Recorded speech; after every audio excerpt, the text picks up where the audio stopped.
need to hold off, and they've been put on the defense. Ooh, that turned very quickly.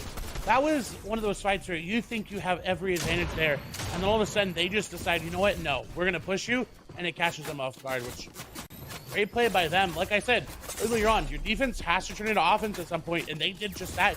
Now below, everybody getting hit by Surge, it seems like in the feed. Moose going to go down, 40R going to go down. Mekton going to pick an elimination there. Lixi's trying to out-heal it here. Will be able to get the med kit off, but Lamau, I don't know what heals they have in their inventory. Pops it. They don't really have time to pop another one, so they're just going to have to go. Yeah, this is the big Storm Surge hit right now. This player is going to drop down all the way to 64 of a count, and he needs to get this med kit off in timing enough. I don't think he got it, so Lamau and Slixty are going to fall to the hands of Kika, and Kika here early in the mid game, and now pushing in the Storm Surge leverage, as it still needs 3 more players to drop, and you even have Lux right there to the side getting hit as well, so you have Yuma and Cool over here by the ledge of the Sanctuary. 600 damage above. They got their names in the Elim feed a couple of times here already. Meanwhile, we have big Elim still falling. Epic Whale down into the feed to the hands of Snacky as well. That's a big one there, and I wonder what Wraith's going to be able to do. And on the flip side of that, we know he's a great solo player, but that's really big losing him early on. Now, to play, you know, devil's advocate here, Epic Whale typically does not start off that well in NA West Finals. The ones that he's won, they have had a rocky day number 1, although a couple times they had just come out of the gate swinging right away. So it doesn't mean anything much right now, but if it starts happening further and further, it's going to be a problem. As Reed actually ended up picking up Epic Whale, and he got knocked again, it looked like.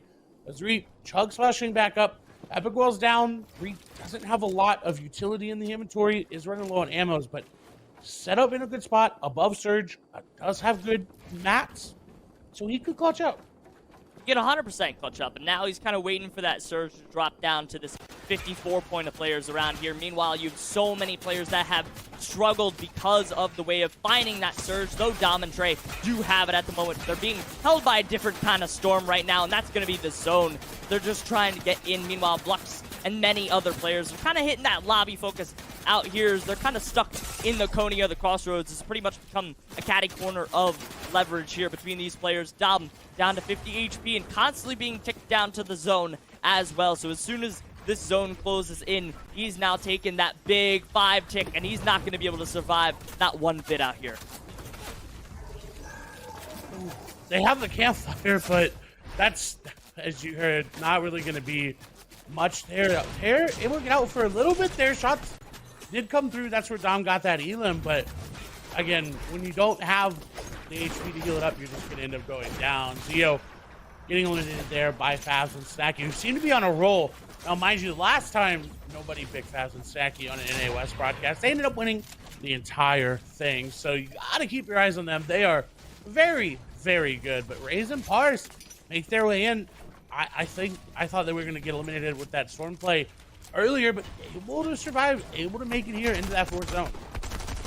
Just a little bit here, kind of creeping around this area. They don't necessarily have the best loot, and you know, when you're holding 1 bandage in the inventory, that's how you know you're a little bit more on the shambles side, and especially, like you said, with this zone now pulling all the way across down to that side. You do still have Pollo here if they wanted to find that refresh, but it looks like they're just rearing and gearing up to go head to the zone, and honestly, that's a smart decision for a lot of these teams, and one of those being Cool and Yumai right here as well. They're able to get on to pretty much the opposite end of the zone. They're able to get up onto that mountainous side, so they're able to take advantage of that little bit of high ground position.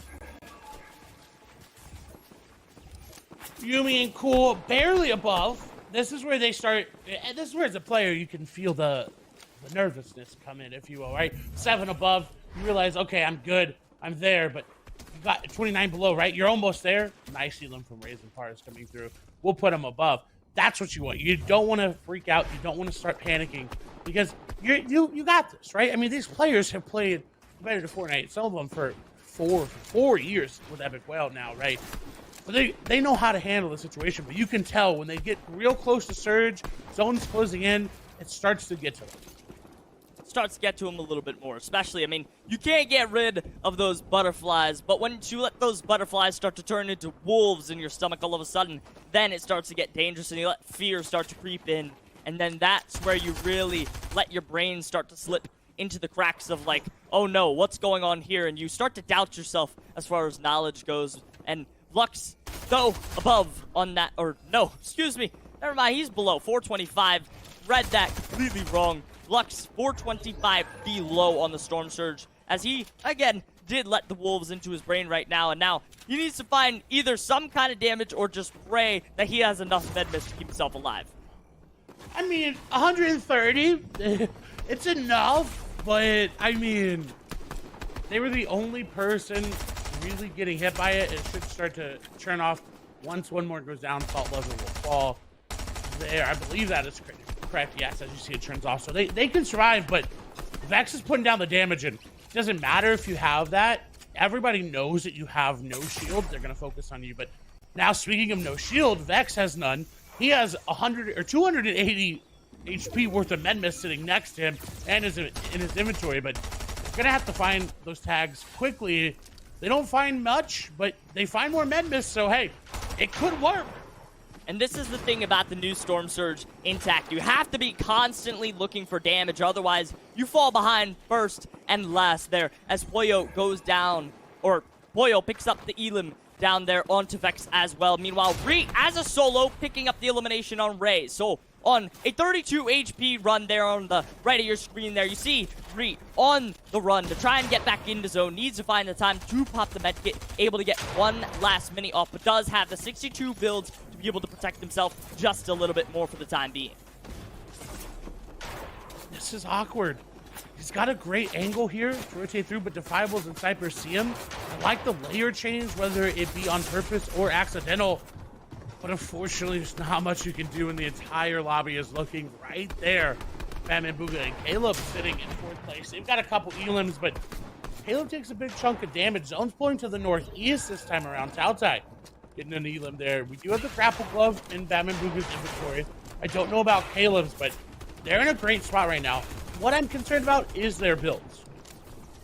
Just a little bit, as they're pretty much halving from their potential at the moment. Especially seeing this team prioritize high ground whenever they have a little bit more of natural elevation into play, as Batman, Booga, and Co of Caleb, as they're going to be able to maybe find their lair. They started to bridge out the tarps. Meanwhile, Favsai is able to pick up those elims out there in the feed. So as Favs and Snacky continue to go on their race to rise to the top, they need to get above this hill. They do have the grapple gloves, however, to save themselves, get them a little bit more above, and they find themselves on a safe layer, at least for now.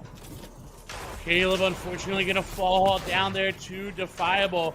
A lot of builds remaining here for Snacky. He's kind of leading the charge. Pars grapple gloving all the way to the other side of zone. What a smart play. Doesn't really have a lot to work with when it comes to Matt, so has to conserve all in wood as well. So that's where it's going to get awkward. Daltai falling to Cripus there. Everybody's starting to fall very quickly there. Diego going down. Fico, Kika going down as well. Everybody playing a little bit slower in NA West than we would think. 30 players alive right now. 30 players alive, and now that means as everybody starts to fold down towards that lower ground spot, this is where builds start to become such a priority. And even with D-Wavy and Videllas up here on that high ground, they start to struggle a little bit more. Now, you have new players starting to take up an epic higher, really living up to his name right now as he goes up for that high ground layer. A new player starts to enter the fold, and Videllas dealing that big damage as well. Now, has to drop down because he has zero materials, doesn't have any ground to really stand on. Meanwhile, Jeffers and X have found themselves above, but takes 50 fall damage. Jeffers needs to find his way, some way around, and with his teammate of X going down, has to drop down from literally opposite layers. Meanwhile, Snacky and Fab are looking towards that height. Nice play for the high ground, but Snacky and Fab's trying to secure it. No, they're going to continue to play the second height from them, maybe more mid-ground as Ellis does end up going down. Pars going down.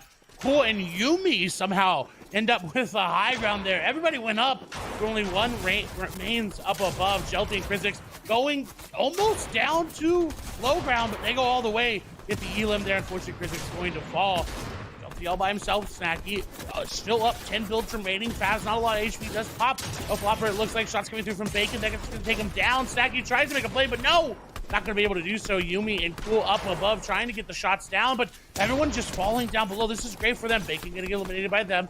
Nice Elim coming through. Defiable and Cypress still together. Zuki's all by themselves. We've got Xeno up above, up it as well. Cypress and Defiable. As I say that, Xeno's going to get some nice shots there on to Cypress. It does have about the most HP in their inventory we've seen almost all game at the end here. Zuki's one chug slash remaining. Can they make a play? Defiable going to go down. Cypress up. What can they do?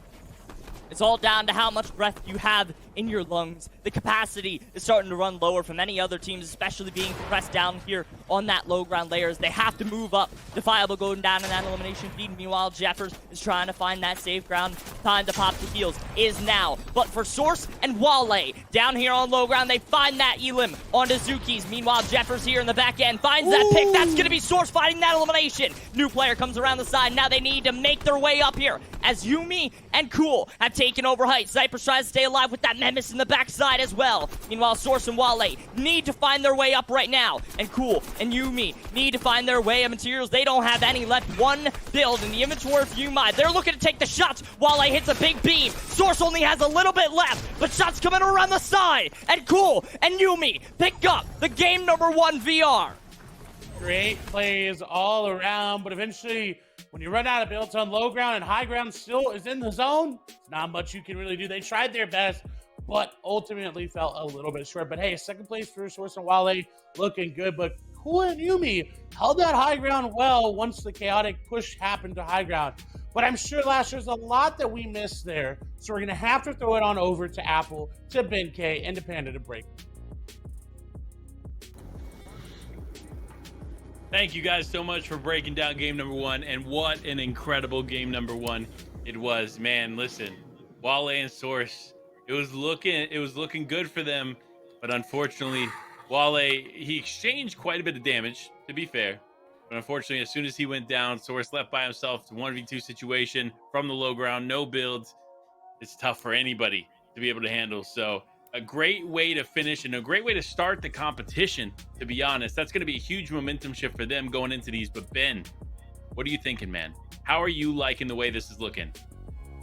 I'm liking it just because of the unpredictability. A lot of the teams we talked about during the pre-show and a lot of the predictions that we talked about really didn't show out too much in game number 1. However, it is still first of 12, with this being day 1 of the finals, so there's plenty of time to adjust and get used to things. However, game number 1 so far, not a ton of front runners that we would expect to see. Granted, there's a lot of OG duos, players we've talked about in the past, but not really some of those players that we kind of predicted to be within that top 3, with Fabs and Snacky just falling outside of that top 5 going down. You're going to be placing somewhere around 7th place that game. So, I mean, it's looking interesting. I always love to see this when you see the leaderboard jumbled up and it's not as predictable. That's really what you love to see out of an FNCS finals. Yeah, and sorry, go ahead. No, you're good. You're good. I'm getting word. Leaderboard's ready. Apples, break it all down for us. All right, so we can see right here, Cool and Yuumi were able to get to that top spot, 44 points, but right behind them, I mean, Defiable and Cypress, they're going to be coming back next game, I feel, with a little bit to prove. I mean, that's a lot. There's a lot of opportunity for them to be able to pop up, as well as most of the people here in the top 10. I mean, Yuumi and Cool, they were able to keep that high ground against Defiable and Cypress and most everyone that was in that end circle. So, I mean, we still have 5 more games left tonight, 6 more games tomorrow, so it may shift up a little bit more, but I'm liking what we're seeing so far. I'm liking it too. And one thing I want to talk about, right? Snacky Fabs, reigning champions. This is what happened last season, right? No one picked them as their prediction.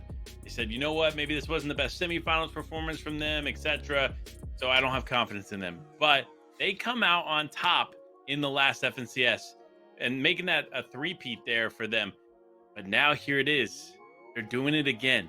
You saw them in 7th place there on the leaderboard, meaning that they're willing to be consistent. They're staying close here, despite all of us thinking otherwise. And honestly, there's a big gap there. We talked about that gap in Epic Whale and Reed.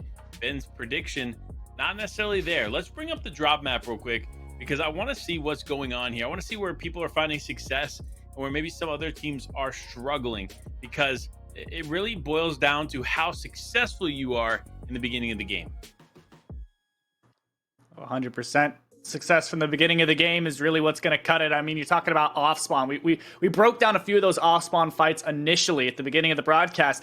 And you have to look at it, right? I mean, off-spawn engagements are what's going to dictate your mentality, your pace of game for the rest of that round. So if you're having to invest all of those materials, all of your heals that you're getting off-spawn, you're not going to be in a great spot to carry you through. However, I mean, we talk about Reet, Epic Whale, Fabs, and Snacky. They have that championship mentality. They know what it takes to pull out a win. So these two duos just have to execute. And Faz and Snacky, I mean, granted, game number 1, bit of a gap there with 42 points being around what you need to be within that top 3. So having a big chunk of points under your belt already, regardless of your performance, is going to be good. I'm sure they're not happy with the way that first game turned out, regardless of it being a top 10 finish. But still, I mean, them being able to source out 37 points in game number 1, is that gap going to be gone and can carry them through, and they can kind of adjust their mentality just slightly and then push them back into that top 3, which if there's going to be a duo to do it, it's going to be them. Yeah, I can definitely see it. Now, listen, Apples, right? I've seen you had a lot of experience here in the collegiate space. Now here in the finals, right? And focus here specifically on NA West. You had your prediction in On1 and Baka. Do you still want to hold on to that prediction? We're giving you a little grace period here. First, oh, you're gonna let her change? Listen, I'm just saying grace period. I'm not saying. All right. Listen, you know, sometimes Ben, we have to be working together here, helping people out. And listen, I'm just saying, Apples, On1 Baka, that's been a pick for Lash quite a bit through all these weeks. Not necessarily finding a lot of success here in game 1. You know what? I'm gonna keep with it. I'm getting word here that Yumi and Cool landed uncontested in the island. So, I mean, that's exactly what Baka and On1 are doing. So, I have faith in them. I trust them. I feel like they're still gonna come through. And I mean, they've also been playing a whole lot of cash cups in the break between semi and finals, so I feel like they've been just warming up. Maybe they're just a little bit nervous. It's the first game of the grand finals. There's a lot of money on the line, so I do have faith in them that they're going to be able to warm up into these next couple games that we're watching here. I mean, you're absolutely right. Hundreds of thousands of dollars on the line here for these people. Now, listen, quickly, Ben, Apples, the question is, where is this zone going to pull next? Ben, north, south, east, west, where's it going? And you always got to give me the zone predictions, right? I got to. I'm thinking it's going to be a mountain zone. Looking on that north side up near the Rave Cave, I feel like we're going to have some interesting mountain zones. At least through moving zones, we're going to see it pull up that direction. It's what I'd like to see and what I think is going to happen. Okay, Apples? I'm going to stick with a Chonkers Speedway. I feel like that would be so interesting. I love seeing end games in Chonkers. I'm sticking with it. I believe in it. And I mean, it's just fun to watch. And like I've said before, we can just vibe there. Just vibe there. But listen, it's time. It's about time to dive into game number 2 here from the Battle Bus. But who better to bring you into this game than Clay and Lash? Boys, take it away. Everybody seems to be talking about a gap, but it's game number 1. It's game number 2 now that we're going to hop in here soon. So honestly, I don't think the gap matters right now. I know it's going to, I'm going to say it. People are going to be like, whoa, what? It's game number 1, just finished. These players, they know how to come back. They know how to get these points when it matters the most. Now, if it's a team like Snacky and Favs getting that big of a lead in game number 1, I'd be a little bit more concerned because once they get a lead, they run with it very, very well, Lash. That's so true. I mean, when you let the big dogs get the lead, not only do they run faster, they jump higher around that area, and they're able to just jump over sites that you can't even imagine once you give them that boost. So for a lot of these teams right now, when they have the lead, better keep the lead because you do not want the big dogs taking over. And for some of them, it's going to be their first time up there at the first place spot in the lead as well. So the pressure could get there. I'm hoping it doesn't. I'm hoping we see some new teams get into that top 5. I know Yumi and Cool, I think that their average top is about 8th and 6th place overall in FNCS finals. So I'm excited to see how they place in game number 2, if they come out with another victory royale or not, or if they fall a little bit too early because they're getting a little over aggressive. Can't get over aggressive around here, and that is straight up facts around here as we tune in with Apple's original prediction that she's staying with of Baka and On1 as they're notice instantly going for those grapple gloves. They know the importance of rotation as we shift on over to the off-spawn battles at Greasy Grove as Diego and Crypass are looking winning-ish right now as they've already taken down a knock on Kevin so far, and now they're looking to finish it out on the final player. Ooh, Kevin and Yasir. I know there was a lot of hopes coming into FNCS for them, but sometimes when you get contested and it's not where you would think you get contested, it just is unfortunate. And hey, when Diego lands on a striker burst assault and you don't land on anything, there's really nothing you could do. Yeah, nothing you could do around that area, especially when they got the weaponized first and then they're just able to just key it on through, and then you're just out left in the dust and you're like, wait, I got nowhere to go. Kind of mess up that drop maybe a little bit, or kind of land in a little bit more of a shambles spot, and then you're left out in the open for free bait. But as we shift on over to the Sanctuary here, this is a little bit different storyline that we've seen over game number 1, as I think these teams, wait a minute, never mind, I spoke too soon. They're going for the exact same strategy here. Oh, they are indeed. Remy, ooh, I was going to say has to wait. I'm glad they didn't take that shot there because they don't have anything to really follow it up with. They're going to be put in an awkward spot here once this team does come out of that little hut there, if you will. But they don't go towards them. They go to the north, and for Remy, that's going to be great. They really have to be careful here. They're going to be seen. Shots come through. It's a great connecting shot on Kona, but when it's a 2v1, you don't have any builds, any HP, you can't get out. So GG to them. Great play from Remy, but just not going to be enough. Just unfortunate there, especially with one less teammate than you're usually used to there, and then it was just all fair game, all fair play. Who's got the biggest, I guess, surprise advantage? It wasn't necessarily so much of a surprise, but more so of a numbers kind of tactic, because they were able to take more so of a leverage in as far as positioning goes, and they brought the battle to them. And now here at Tilted Towers, it stayed quite, I guess, civilianized at the moment. None of these teams have been fighting as one takes north, one takes south, and they're all into each other. Meanwhile, it's a complete and opposite story here at the Daily Bugle as they're all up and close. Now, can Dragon and Elise turn it around this time, right? That's the question. We saw them game number 1 get eliminated, and that team ended up getting second place overall. If they could take them out, this would essentially be what I was talking about, players being over-aggressive, and Elise going to go in. Doesn't have the shot to connect, but he does have the SMG spray. That's beautiful there. Dragon going to be right there with them. Elise has the chance to back on out. Dragon again, bait and switch. Cypress is going to get aggressive, is going to get Dragon there, is going to get both of them. 2v1s. Just amazing. Just shots coming in there from Cypress, even hitting the crouch. He's like, yes, I won that battle. You know the vibes. We are the first place team, and we're going to hold on. And like we had talked about before we hopped into this game, is these players know that since they have the lead, they need to hold on to this position right now, or otherwise they can lose it mighty quick. And especially with how close it is right now, it's between a 3-point differential heading into this game right now, as they're all of a sudden just feeling that heat behind them, underneath them, and now they're rising to the occasion with the heat, and now they just need to stay above so that way they don't get burned. And I thought that Defiable and Cypress were really gonna fall there, but that was such a beautiful play. I know we're kind of moving on from it perspective-wise. We just gotta talk about that. A 2v1 in that scenario is usually something we see a team go down to, but what a great play. Snacky and Fabs chilling, looking good there at the middle of the map lake, serving them well. Notch and Zeno, who, you know, we saw perform okay, not to the best of their standards, but again, placement points matter a lot, and they had a good amount of them there. Landing Rocky Reels, they have a team nearby in a bush. What are the odds they get ambushed here? And as I say that, they're going to go for the ambush.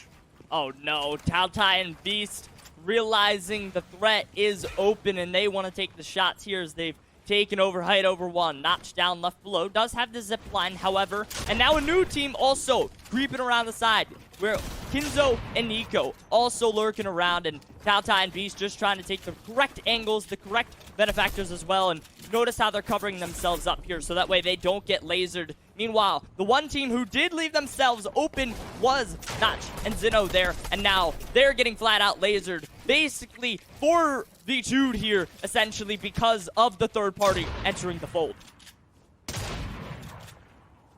That is unfortunate. This is where, statistically, a team that does well in one game ends up going down the next game, especially these first ones, right? If you place in that top 1-2 spot, I can't remember the exact stat right now, but it's just statistically likely that you place in the top 16 to 23rd. Even going down ahead of that, that's not where you want to be. But for Taltai and Beast, two veterans of NA West, that's great. This is what they need to get their rhythm going into these games. Kenzo and Nico want to get involved, but they don't know. It doesn't seem like they know if they should. They don't know exactly where this team is. They don't know how healthy they are. And with how quickly Nova or Beast and Taltai turn that on to them, I don't know if Nico and Kenzo want to fight them. Yeah, no, they are out of here. They don't necessarily want to completely abandon this fight quite yet, but they want to be able to take over that high ground, take over the quick replay of how Greasy Grove battles kind of evened out. As Diego and Crypass were able to take over a 2-0 lead so far here in game number 2 over at the Greasy Grove. And honestly, I do want to shift on to the point of one thing I kind of thought about and kind of moved in before we headed in here to day number 1 is that veteranship matters more so than ever here in this FNCS. Just by the matter of fact of how many teams are participating that are new duos heading into the season, and where if you have stuck with your duo in this season, you are going to be able to have a much higher probability of being able to thrive in the season. That's just all about the synergy, right? I mean, that's why Epic Whale and Arkram played so well together for so long. They knew how each other operated without having to know. Not having to speak, they know what to do in every situation. Reed and Epic Whale hope to build that same level, and looking at their inventory, they're in a great spot, but it doesn't seem like they have the synergy they need to have right now. And you can see based on how split they were when the Epic Whale did go down that first time, it just looked like they weren't on the same page. 100%. It was kind of just looking a little bit off kilter. It was like when you look at a painting on a wall and you kind of see it a little bit off, you don't necessarily know what's quite wrong with it, and then you try and take that leveler out to it, and then you're like, oh, that degree thus that degree is a little bit off, and then you kind of fix it a little bit. So I think that's exactly what Epic Whale and Reed kind of need to do. They need to take the leveler and fix their measurements a bit on the ceiling wall. And honestly, for them, I believe they're going to be able to do it. You kind of mentioned to it and kind of looked to it like, all right, Epic Whale historically does not start off very fast, so they have time to be able to recuperate it back up. First place for Cypress and Defiables. Defiable, rather. I'm adding all Z's everywhere today. And I'll be surprised if they go for this more than just Storm Surge tags and rotation. But if Cypress and Defiable win, I think it's going to surprise everyone. And you know what's surprising everyone right now, Lash? That zone's pretty much the same. True. It is appearing to be look like a mirror zone type beat around this area, and now it's like, all right, we've been here before. We were legit here less than 20 minutes ago, and now this is their point in time of like, all right, now we get to develop our strategy, and we get to see here with Cool and Yumi of how exactly they were able to kind of get their strategy going here as they get up here and measure up towards the top of the foundation statue and get their Storm Surge tags. We saw this a lot during the qualifiers come into play as well, so they kind of took the page from that, brought it here, and it's working out pretty successfully. We saw Batman, Booga, and Caleb. A team that, again, I mean, you can say this about so many teams in NA West. I feel like all over Fortnite right now. There's so many teams that have high expectations coming in, whether they played well in the qualifiers, they auto-qualified, or they played just ridiculously well in the semis. But this is definitely a team that NA West has a lot of pressure on them, just from the community alone, to do very well. And I think they have the opportunity to, but can they execute on that is what we're looking at. Is Wale and Source able to stick up past that, initial first game? They are landing uncontested, but with that comes Storm Surge issues, which we'll be seeing here momentarily. The question is, Do they have the tags? If not, they have the strategy to get them. It's looking a little bit porta-forty here.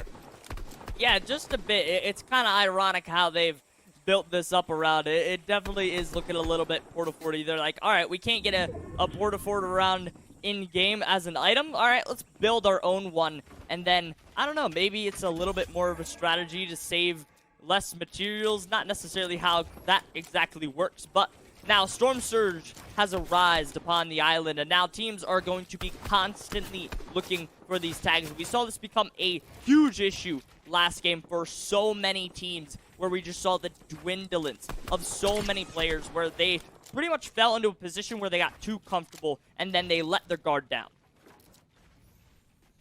You can't do that in the finals. Right? You cannot let your guard down at all. As Wale, as I talked about having a plan for storage, they're just going to straight up get an elim there.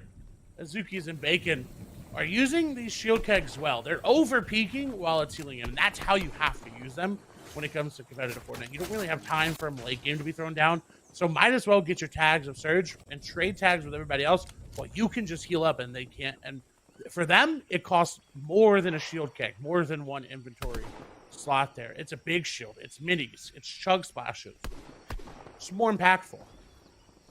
1000%. If you let those more impactful items start to fall, and then you really pretty much let yourself almost fall into a pit of low-level despair as far as gameplay goes, because then you allow other teams to see the kind of tremblingness you start to slip on. Meanwhile, On1 and Baka able to find another elim here. That's going to be 2 on the board as they find that elim on Takedo. So, speaking of Storm Surge, even finding those elims, they're still only 100 damage above, so not getting too much damage in that fight to be able to get them too much over the threshold here. But for now, it's going to be able to keep themselves at least somewhat safe, as they have a little bit of a high ground layer, but with this zone pulling, I don't think they're going to be able to keep for long. I don't think they're going to either. The zone pulls all the way to the north. It seems like in A West, we're changing it up. The status quo is a little bit different as Crow. We're going to get taken down pretty low there. A very aggressive peak, but it seems like they need Surge as well as Briere, and Yusir needing it. Shots coming through. That's going to be Crow going down. Yusir will get him. It's a nice set of damage coming through, but can they find the other 140R? Going to go down. That's just going to be a knock, maybe able to get him back up. It looks like up above, player continuing to get hit by Surge. Kaz will fall. 40R will fall. Russo will fall as well. So many players getting even by Surge, and it's this new Surge as Squishy, unfortunately, going to go down there. Not to Yusir or Kruger. It seems like they were stolen from them, but they'll reap the benefits. But so many players not used to the Surge quite yet. Yeah, they're really paying the punishment for not necessarily hitting around the beat, around this drum, as the line is starting to beat faster than you can even handle, and you're starting to fall back against the line of where everybody and everything, the traffic is just going by you, and you're just getting ran over by this Storm Surge, and even by players that are getting a little bit more aggressive, that have put in that practice to really be prepared for this Storm Surge as well. Meanwhile, our game number 1 winners of Yumi and Co. pick up another elim, while Lameo goes down in the feed to the hands of Caesar, but Defiable and Cypher still able to knock on the door as well. They have 3 elims already, and they are really searching for more. Woo! They want it. You can tell. You can feel it. They don't want to let that lead slip away. We talked about it last year. If you let that lead start to go over to the old guard of Fortnite, you're not going to get it back. And Defiable and Cypress don't want that at all. Let's get a replay. On1 and Baka. Apple's pick here to do very well. End up getting an elim there. Working very well together. That's going to be them taking down Quito there. So Surge and the rewards from that. But talked about Wale and Sourcing. Talked about them not having the high ground for much longer. I don't think they're going to have the heals for much longer.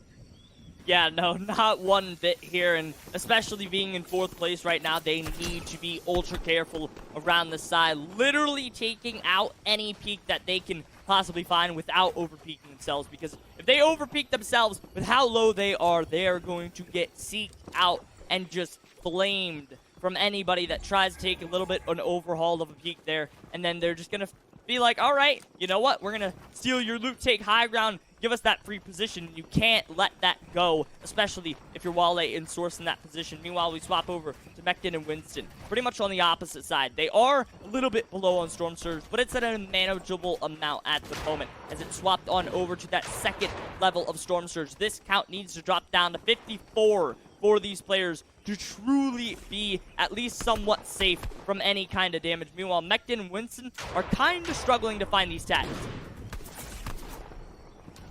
33 below, and it's only going to start to drop. They know the teams below them are going to start to fight back and forth. Can they capitalize on that? As Kenzo and Nico only 17 above. They're going to have to try to find these tags, but the team doesn't seem to let them. The school will fall. Surge is kind of the story of this season, right? Everybody's playing around it, trying to figure out how it works, and it's going to activate onto Nico and Kenzo. And if I'm them, if they don't have the ability to get tags quickly, they do get above. And ooh, as I say that, nice beams from Nico going to come through. That's going to be a knock on the Moose. Smitty on the other side. They're above. I was going to say, you kind of just have to wait and play points denial, but they're going to go aggressive onto Midi and Moose, and another team doing the same as well. They have to be very careful here. They know they have to get this Elam if they want to be able to pick up on that knock, but Moose able to get revived here as they kind of aggress that just to get a little bit better of a position into zone to possibly maybe get a couple more tags here. But I think it's going to actually put them in even further of a shambles position, especially with teams on your back trying to get in as well. Meanwhile, that Mambuga in the elimination feed going down. So already big names, big teams going down that did successful in game number 1. So the storyline starting to develop more and more. Nico tries to go for that tag over here, tries to look for that Storm Surge, got a little bit too over aggressive, and it's now the point of no return where they needed to find those shots, or otherwise they end up slipping, falling even more. Meanwhile, Crypass still in this kind of similar position. Kenzo did end up finding the Elam, but got picked up by Caesar here. Nice Elam from Crypass on the Moose, who's just gonna get caught lacking there, as Crypass gonna take down Midi as well, trying to pick him up, and Crypass said no thank you. Elam's come through. That's gonna be 5 for the team. What a great play. That's gonna keep them up as a solo further into this game. And as I say that, teams inside the zone already looking. They know, hey, we just had those Elams come through. We know where to look. Crypass only has 1 mini for heals, and it is gone. What are they going to do about finding any more? Yeah, this is a tough spot for Crypass, and you can literally see all of the players there just pretty much playing the ring of this zone right now. They don't necessarily want to go too far in, or otherwise they end up going focused at that point. Meanwhile, Pars and Rays able to pick up more Elans in the feed as well, and even bigger names start to enter the fold. Newer names start to enter the fold as well here, as after kind of a lackluster game number 1, they want to be able to pick themselves back up and get themselves into contention. And you can see already shots being just rained out, followed through in all of these teams, and now they're pretty much fighting between, all right, how well can we put ourselves as far as positioning goes, and then continue to file through this amount of damage and these amount of Elams, because even still, Storm Surge can still be an issue. It can, but for Pars and Rays, they're chilling. It looks like this Elam that they grabbed right inside the zone. They've got floppers, all the extra mats. Everyone's going to be coming to them. They should be good. We go over to Taotai and Beast, who look like they've had a struggle since that early game Elam, and Beast's rotate going to be predicted. They're below Surge as well. This is where that struggle could come in. And Taotai just going to be on the most awkward side of that wall, underneath a ramp in a wall where you can't really move that much. Not where you want to be. Yeah, not at all where you want to be, especially around this area where you are being completely focused. You don't want to let the environment start to push you around. You can't let the environment really dictate where you want to go, but at a certain point, you have to let this area start to build in your own favor, as they're just trying to find a way without utilizing too many builds, and Taotai needs to be careful. He's playing with fire, down to 13 HP, especially being on the brink of zone, and especially with 0 HP heals right now. So their game right now is basically treading against the line of fire. Kona gonna go down to Punisher, and I talked about them being a sleeper team. Let's keep our eyes on them. It's Knox and Chris, who didn't have the best start coming into this game, 21st overall now. Look to make a play. They don't have a lot to make plays with, but they're Knox and Chris. They've been to FNCS finals multiple times. Knox around for so long. Can they capitalize on these plays? Defiable and Cypress look to go for the high ground here. And this may be it. This may be where they take it over and take the game over. They put it in their own hands, but no, the high ground team is going to deny that. They say no. So they're going to have to settle for second height. Yeah, that was a big baller play that just didn't work out around there as they tried to go for it a little bit too early. And Epic Higher, one of the teams that tried to go for high ground there in game number 1 in those final moments and didn't necessarily come out successful, is now still there up there fighting. In the meanwhile, we have Snacky picking up another elim in the feed. So Snacky and Favs are playing this game for the win right now. They don't want any less at the moment as they are just continuing to tread more and more. Meanwhile, Reet and Epic Whale here. Hold up, wait a minute. They're going up for the height.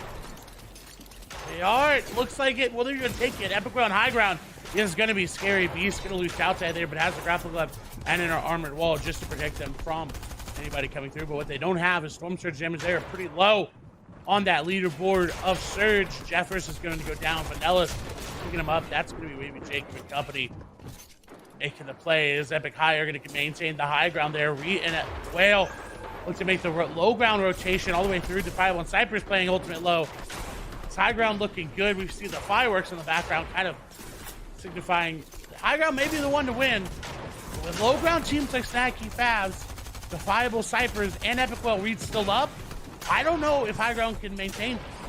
I don't know if they're going to be able to maintain it as well, but Snacky and Favs are still lurking there as well, but they need to take over this mid-ground layer. At the same time, they find the knock as well. So for Snacky and Favs, at the moment, able to take over mid for the time being, but shots denied in the back end. That's going to be Snacky going down. Favs needs to try and find his way to solo clutch up as well. Taking shots back up to the front side. Needs to find the heals, the kind of opportunity, but with only one build, this is where Favs finds his struggle. But we have first place of Cypress and Defiable taking control of the low ground. The question is, can they continue to go through? As fast as going to go down into zone. That's going to be it. That's them. Rays and Pars look to play spoiler on the low ground. They're 7th place overall. This could be great. That's 3 are going to be the one to take down the paths on the other side. Reet and Epic Well right above. This is where we want to see him. A decent amount of match remaining, but Epic Higher up above, getting the shots out, looking to take high ground. No.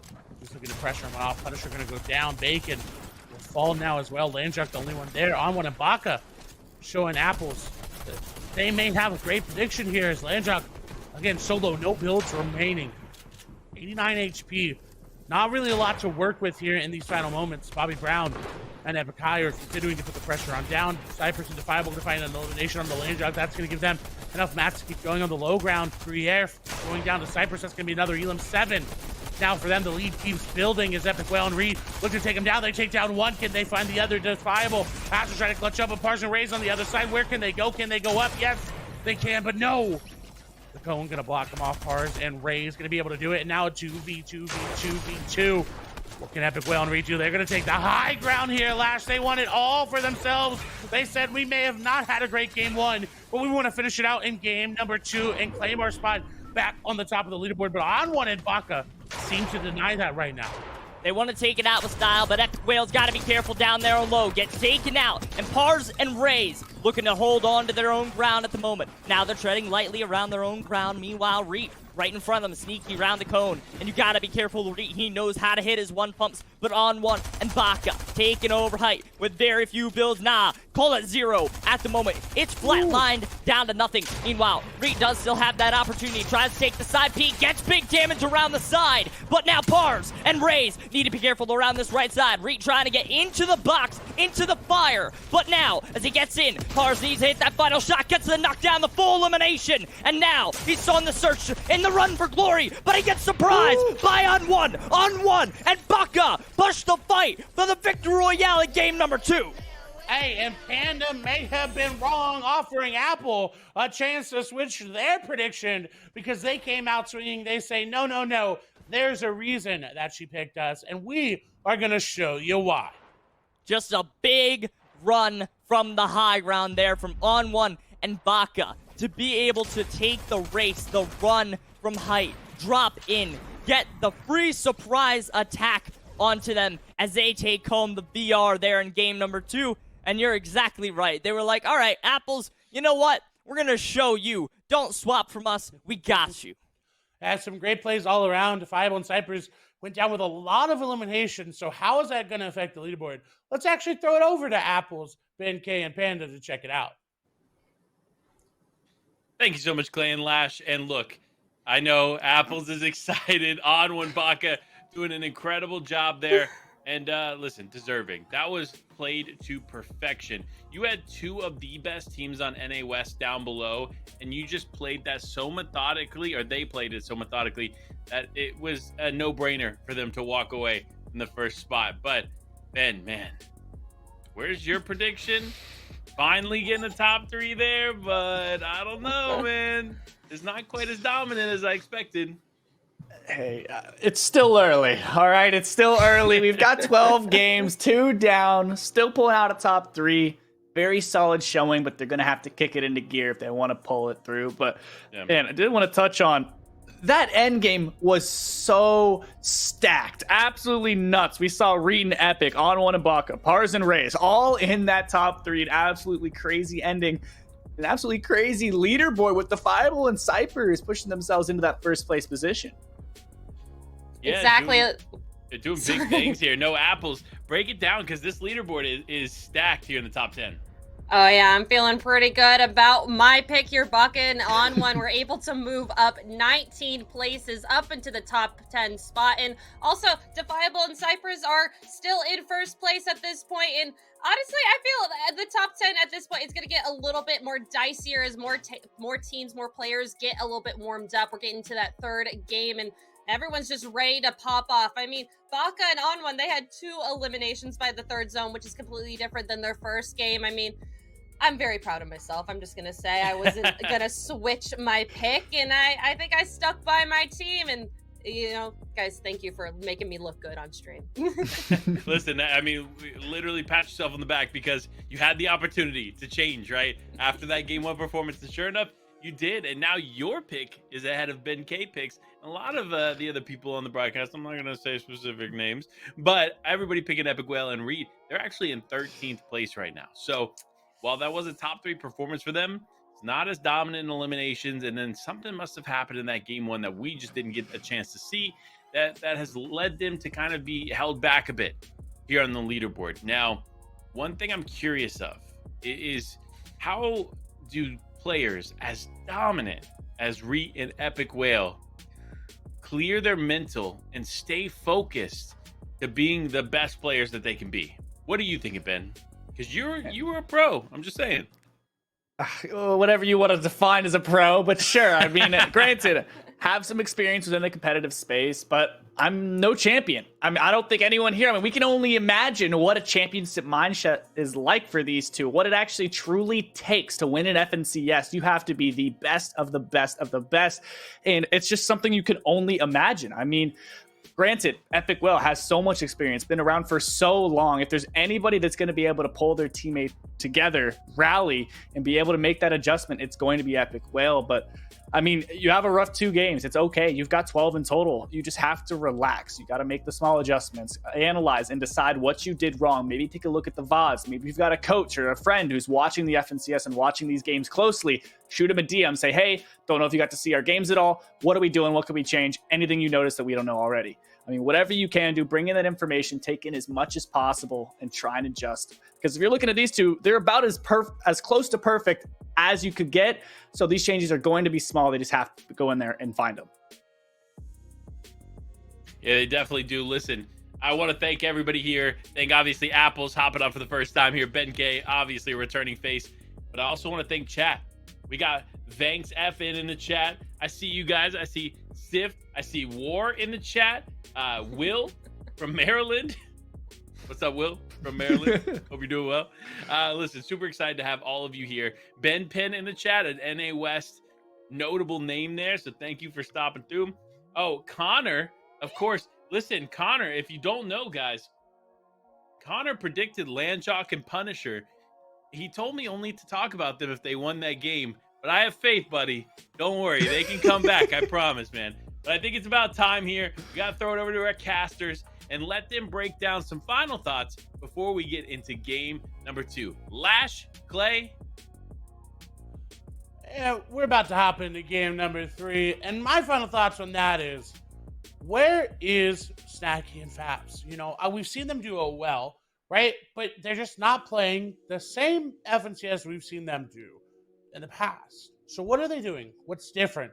What is not going right for them? I hope we can answer these questions for you. If you're just joining us, welcome. My name is Clay Sailing. This is Lash right next to me. Appreciate y'all being here. Make sure you wish Panda a happy birthday in the chat. And thank you for hanging out with us. But Lash, I got to ask you a question. We even asked you, where do you think the zone is going to pull? That's a really good question. And you know what? I'm a big rave cave. I'm a big mountainous type beat guy. I love seeing the chaos. So I'm going all the way rave cave type beat. Okay, Rave Cave. I'm going to say we're going Sanctuary again. We've gone there twice, essentially, so we're not picking a third time for game number 3. Good things happen in 3, right? That's like the saying, I think. But no, almost into the halfway point of the games. This is where the leaderboard will start to matter a little bit more, because once you get into game 4, game 5, game 6, you want to start to be in that top 10. If you're out of the top 10, it's going to be that much harder than day number 2. So, mind you, it's a 2-day format. We've got 6 more games tomorrow, so if you're just joining us, don't worry. We got a lot more Fortnite to play. Bunch more Fortnite up in arms and ready into the fold. And now these teams are kind of preparing right now, because from what we saw for those leaderboards, hey, some of the newer teams are still up there at the top for their sort of first times, as you kind of explained earlier. Now, hey, can they continue to hold on to that marker? I don't know. We're going to find out right here in game number 3. Hopping over to Sleepy Sound. Bus going from north to south. Got 2 different amazing POIs to take our look at here. Not sure we're having a contention over there at Logjam Lotus, but Sleepy might be, as we can see. Yep, 2 teams nearby. Angel landing on the other side, looking to get some tags, but honestly, getting an uncontested Sleepy Sound might do well for Nitrix and Blizzy. They're able to just get it together in these mid to late games. Definitely, especially having this uncontested sort of south side at the moment. And for Nitrix and Blizzy, they have been known to push up towards that north side from time to time, but they've been able to push themselves to a good spot so far throughout the leaderboards.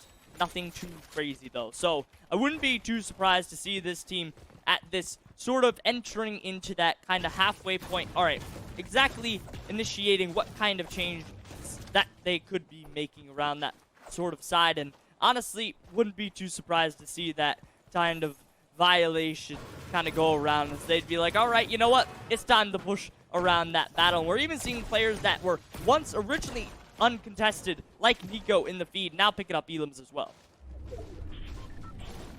Elims coming through, an epic whale on the other side of this lake.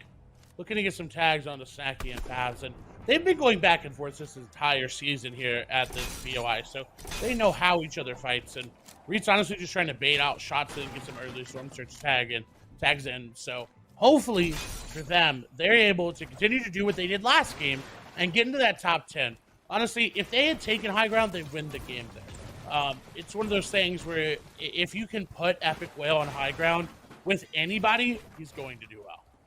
Yeah, we saw that a lot in qualifier number 1 as well, when they had hit that qualification in that position as well, where they were just like, all right, high ground, you got it. That is our position to take over at that point. And they were able to win it off every single time, basically, at that moment. And as we take over to Greasy Grove, this is the first time here today where we see these teams kind of playing a little bit more stalemated, back and forth, not going at each other instantly off spawn. And what will this do for the other team? For Evil and Kevin, what will happen for them? Because again, 33rd place coming in. Now that they can get out of spawn, what can they do? Moose and Midi, we're seeing get out of spawn, but unfortunately go down both times early in the mid game, even into the early end game there, if you will. I'm expecting them to change something up. I'm expecting them to be a little bit more aggressive on their surge tags and a little bit more aggressive on their positioning. And zone's pulling to the north. So looks like these players who have statistically this season had to go to the south for their zones have to switch up their drops, or their rotations, rather.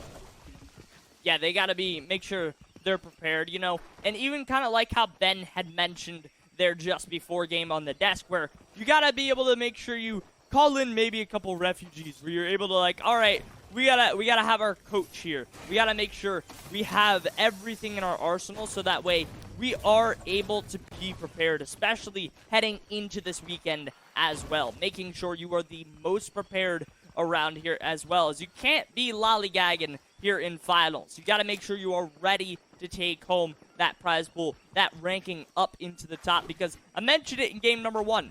Not only are you playing for this FNCS, but also the chance to qualify for the FNCS Invitational in November. So, massive placements on the line, and if you can truly keep yourself in that top spot, you can have that chance as well. It's a good one to mention. A lot of people not knowing that Invitational is going to be an in-person event.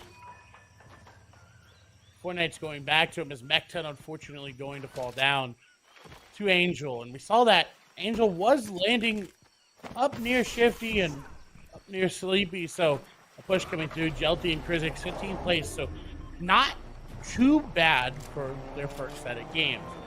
What I want to see from them is just the consistency that they can put forward that we know, and we're going to get that replay coming through of Rays and Pars, as they're going to be the one claiming the vault over here at the Rave Cave, and looks like Pars may be able to find some stuff on the other side, but no limo as of yet, just showing us how we got to this position and how they got the loot they did, because whew, it's a pretty good loadout right there. They are stacked out of their minds right now. Only thing you could have better is maybe a little bit better rarity of a shotgun at the moment, maybe a little bit better of a loadout for Pars at the moment. Kind of surprised off of this loadout. Usually this is something we'd see in maybe something of a zero build kind of format where you literally only have one weapon in the inventory, but I don't know. Is this some kind of new strategy that they're developing without us even knowing here, Clay? I don't know. Let's keep our eyes on it. As a nice tag will come through, a little headshot for Pars, added to the surge damage as Ray is looking for an angle there. I don't know if they're going to be able to find it. That's an awkward one there. Ty getting taken down there. Nice replay coming on through. This is going to be Angel and Nigel. Heal him on to Mechton. That's how they ended up getting it there, catching him. Trying to go for it, that vending machine, and unfortunate there. And Daily Bugle, as well as we swap over to Krypus. I want to talk about that, how hotly contested they've been. And when you're first place coming out of contested, things can always go wrong. Especially, I mean, when you got a target on your back on first place, and when you are up there, over by about 20 points as well, oh, you start to get some eyes. You start to get that bull seeing that red flag start to be waving across the island, and you're like, oh, I like the looks of that. We know exactly where they're landing, and they just kind of take their little side eyes toward them, and they're like, all right, you know what? We know what you're up to. We know what you're about here, as we swap on over to the just west of Reality Falls, as battles are, or once were, brewing, as disengagements now being met out. And honestly, I will say this is one thing that I see a lot not done, at least not done enough from a lot of pros, is knowing exactly when to disengage. And for Kevin and co, knowing exactly when to disengage in that moment, where they were just able to be like, all right, this fight is pretty much done with a minute until that zone closes in. We got to get out of here. We got to get into zone, so we, honestly, all of us could get that best position. And just a note, first place has been eliminated in this game. They went down first. 49th place. That means for Zukis and Bacon, who are second place overall, the lead is going to be great, as 40R and Cause unfortunately not able to get points on the board right now, but they still have this game and many others to go through. Coney Crossroads going to be that center of zone. Harpoon there, maybe able to use it for some loot grabbing or player elimming, if you will. I haven't done the Clay Classic in a minute, but it always will reign supreme. As Zukis and Bacon, again, they've gone for the strat many times. It seems to be working out, so No issues there on their end, but Trap and Caesar, 27th place.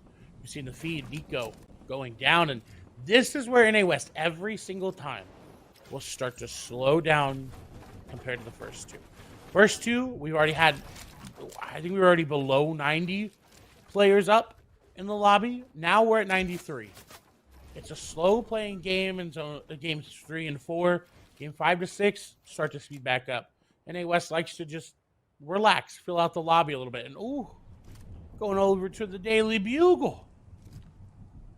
I like that zone, you know, just a bit north to where your prediction was of the zone uptake. I was like, oh, come on, go over to Logjam, and then it was like, nah, we're going over the Daily Bugle. You know, they were like, all right, Lash, you still get your mountains. Okay, I'll take it. I'll take the Daily Bugle mountains because you still get that treacherous elevation coming into play for all of these teams right now. But for the time being, it's about how well these players at the moment on edge zone, because of how far they have to rotate, can get to that safe zone as well. And even for teams that have been prosperized and posted up here towards that zone in Bacon and Zuki's, they're still here, not necessarily in the greatest position, as they're a little bit lower on mats than they like to be, as well as the loadouts not looking too spicy, but they do have the heals to be able to, I guess, keep themselves alive here. And especially if Storm Surge comes into play, they're gonna be like, all right, bring it, we're chilling.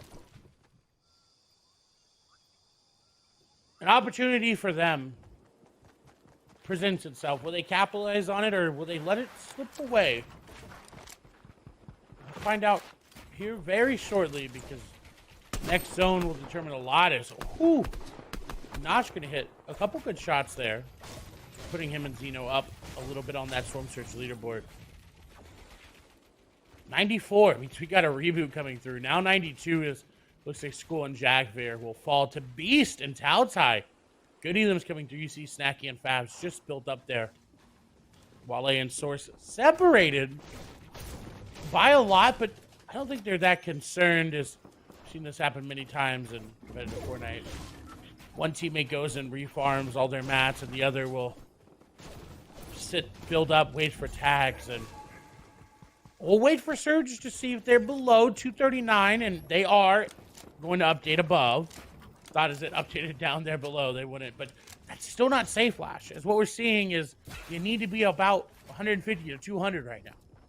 Yeah, not safe one bit, at least for the moment. You do have Bakken on one, starting to feel the pressure. They want to get into this fight after getting that victory royale here in game number 2. They're like, all right, we got a little bit of a chip on our shoulders right now here in game number 3, as we want that Elam onto Wale, at least the tags. And honestly, a saying I absolutely live by right now: if I'm gonna go down, I'm gonna go down swinging. And for On1 and Baka, they're truly living by that status at the moment. However, open the wall to a little bit too open of a peak there, and Wale and Source are pushing into this battle with some hot heat of aggression.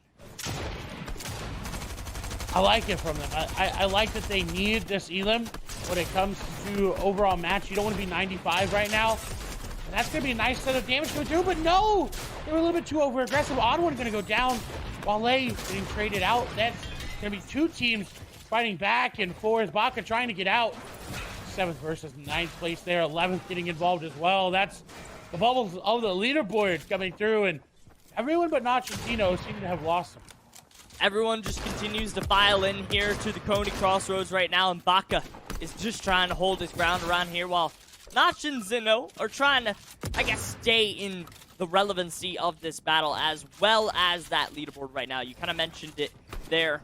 In 11th place, they are sitting at the moment, and they know what is at this point right now. They pretty much need to solidify themselves into at least somewhat of a decent spot, so that way they can continue to keep themselves up here in that prime position, at least to stay alive in this position where they're able to pretty much fight for their own lives in and of itself. While we saw Midi there as well, picking up an Elim in the feed alongside Moose. So a lot of teams here right now that haven't done the greatest so far today are starting to ramp it up here in game number 3. And I think that's what's great about the 2-day format. And nice Elim for Rika. That's going to be on Moose. Panda's pick. Unfortunately falling, and I was just saying, hey, finally get to see the harpoon. Reed's gonna use it, grab that extra little bit of loot there. I was gonna say that was a precarious position. He's trying to grab it, but Zio and Tavern will grab all of that. He actually could have gotten a little bit of damage there.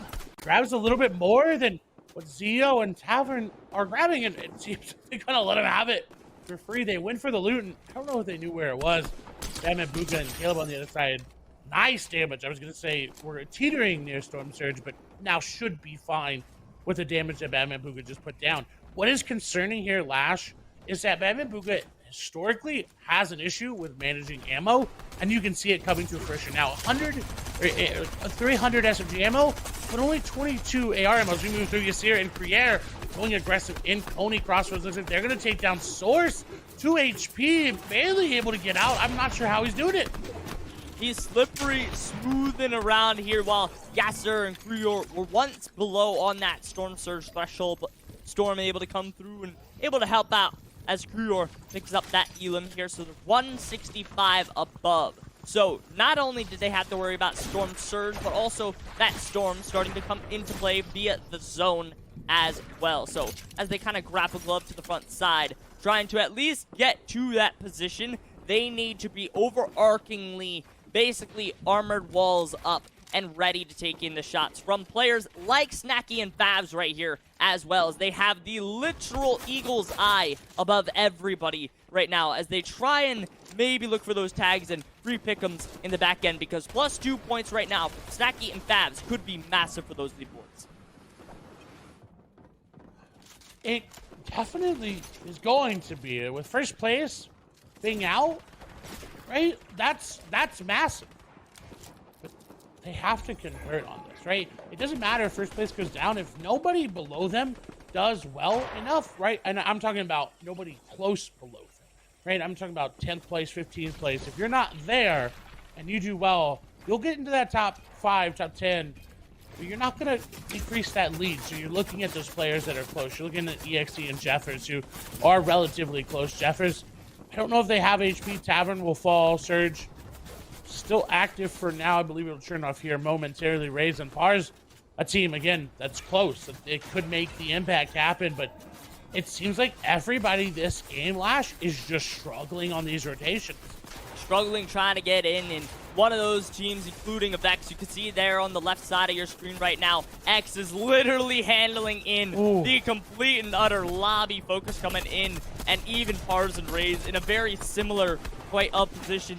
Not only that, as well as Storm Surge, every single one of these teams out here pretty much on the edge ring as this zone tries to pretty much swing its way back up even more above. So in 40 seconds, we are going to see mass chaos from every single one of these players right now trying to hit the rotates. You don't have a community launch pad, none of that around here, and it's all down to who's going to be able to find these kinds of elims, refreshes like this. We saw this early in the game from Silksy and Lamo as they were able to capitalize off spawn onto players like Apar there as well. So that definitely led them up nicely as far as Sturge needs, and you have Reap and Epic Will here absolutely chilling. The Surge is a little concerning, but I'm not worried. You know, it's one of those things where it's like, hey, if you get a tag here or there, you'll be fine. It'll turn off once we reach 55. Is we'll get finally tagged up. I was going to make a note that was a pretty free rotation for them. As we swap over, though, Krizix is going to go down. Snacky going to get an Elam there. That's going to be great for them. Jelty on the other side. Looks like they're going to get the Elam there as well. Vavs will be the one to do it there, but now they're getting sprayed by the whole lobby. And while, yes, this has been a great Elam, they didn't really get a lot from it. If you take a look, barely went up maybe 20 mats there on Snacky's side. Do get a little bit of heals, but now everybody in the lobby is focusing them. They're in 4th place. If they go down right now, this is a huge opportunity lost. This is the bad thing about trying to fight while you're on the rotations is they are able to capitalize on 2 eliminations out here in the back, but all of a sudden coming in around the free flow as the opposing players were just able to find their way through. Sneaky Elam coming through, and now Fabs has to do it on his own. Lobby sprays coming through, 12 HP, somehow able to stay alive at the moment. Pops the last chug splashes as well, but Caleb is there, right there in front of him, and now Caleb is going to end up going down as well. So every single one of those teams that tried to fight in that edge zone scenario had ended up going down. And that was where every single team that either prioritized position or was already in the position already has able to capitalize on that spot. So already a bunch of top tier teams here on Leaderboard already down here. And now is the time for the new teams right on the back end able to capitalize here, Clay. That is unfortunate. We were hyping them up. We were ready to see them pop off, and unfortunately going down. This is cool. And Yumi, second place. Take a look at this replay here to see what they end up doing. Nice tags coming through. That's going to be 2 elims. We just 1 going over, but still, that's points. Putting them in first place. 82 points was first, and now we're up to 85. 285 up towards this top of spots at the moment for Yumi and Cool. They're going to be able to rise up to the top, and that indeed they did. They are in that first place spot. As you can see there on the bottom left half of your screens right now, that number will indicate which placement spot each of these teams are in throughout, and instantly updated throughout the game as well. So if a team picks up an elim, gets 2 points, and if they are close enough to get above a team, it will instantly update. So for Cool and Yumi right now, kind of in that aggressive spot. They have teams like Taotai and Beast rotating right below them, but at the moment, they're kind of playing it patiently right now. They need to pretty much, I guess, ready themselves up for this intense endgame just around the corner. It's going to be interesting. Zone pulls to the east here, Lash. Nobody has it. Nico, unfortunately, not going to be where they want to be. 48 builds. Team pushing him. They know they're solo. They got out. For now, they had to use some of their hard builds. Still got a decent amount remaining. Koyo going to go down to Dom. Zone does not pull to the east, so it'll be a lot more favorable for a lot of these players. But Reed and Epic Whale, look at them. They're trying to take high ground, but it's going to be Wavy Jacob and Vanillas who like that one back. And this will be interesting to see. They've kind of been playing an unnoticed game. 7th place overall, 1 elim. They have the high ground. Now, Epic Whale and Reed are obviously looking for it. Will they be able to contest for it? Or are they going to wait until that 7th, 8th zone that we know they like to take it in and play from there? Yumi and Cool still first place up. And that lead that was going to be closed has now closed. Well, for the rest of the lobby, it's about playing catch-up to Yumi and Cool. They got to make sure they're taking up what they need to around the right timing as well. We saw that a lot here on EU and NA East throughout the day, as they were, every single one of these teams, able to essentially find the correct timing. That's what you need around this area. And for Taotai and Beast, they've been able to find the correct timing to be down here on low ground, able to secure themselves as well. Meanwhile, Cool and Yumi still able to hold down their mid ground at the moment, and being able to pop these heals. 4 elims on the board right now, so they're feeling good on the fragging position. Now they need to stay good on this placement as well, Clay. Ooh, this will be interesting. A lot of the big names still up, but in a potential position to strike for the top of the leaderboard. As I talked about, Reed and Epic Whale, they've dropped all the way to almost low ground. Beast, 48 HP, getting sprayed by everybody. Armored Wall says no thank you. Outside has a lot of chug splashes, but you have to get out of the water. Otherwise, they will not disperse that HP onto you. As Wave Jacob's going to take down Nico. Reed's going to take down Kaz. Epic Whale going to go down. That's going to be a revive coming through. This is going to be big if they're able to get up. They have a lot of chug splashes in the inventory. They've got a lot of extra heals and mats in front of them. That's great. Ali's going to be on the backside of things. They took down first place this time around. Finally able to make it to the end game. Trying to pop off, but unfortunately going to be denied there. Quite cool as Dragon will fall momentarily after. Cool. 94, 93, 99 points. It looks like they're just going up and up and up. Placement's coming through. 5 elims on to Cool, sitting at 94 now. Bacon and Zuki's 7 points behind them. They cannot put the same amount of effort into the game. They don't have that many mats. That's outside looking to get sprayed, looking to get out. A lot of fuel still remaining for them. They have the low ground.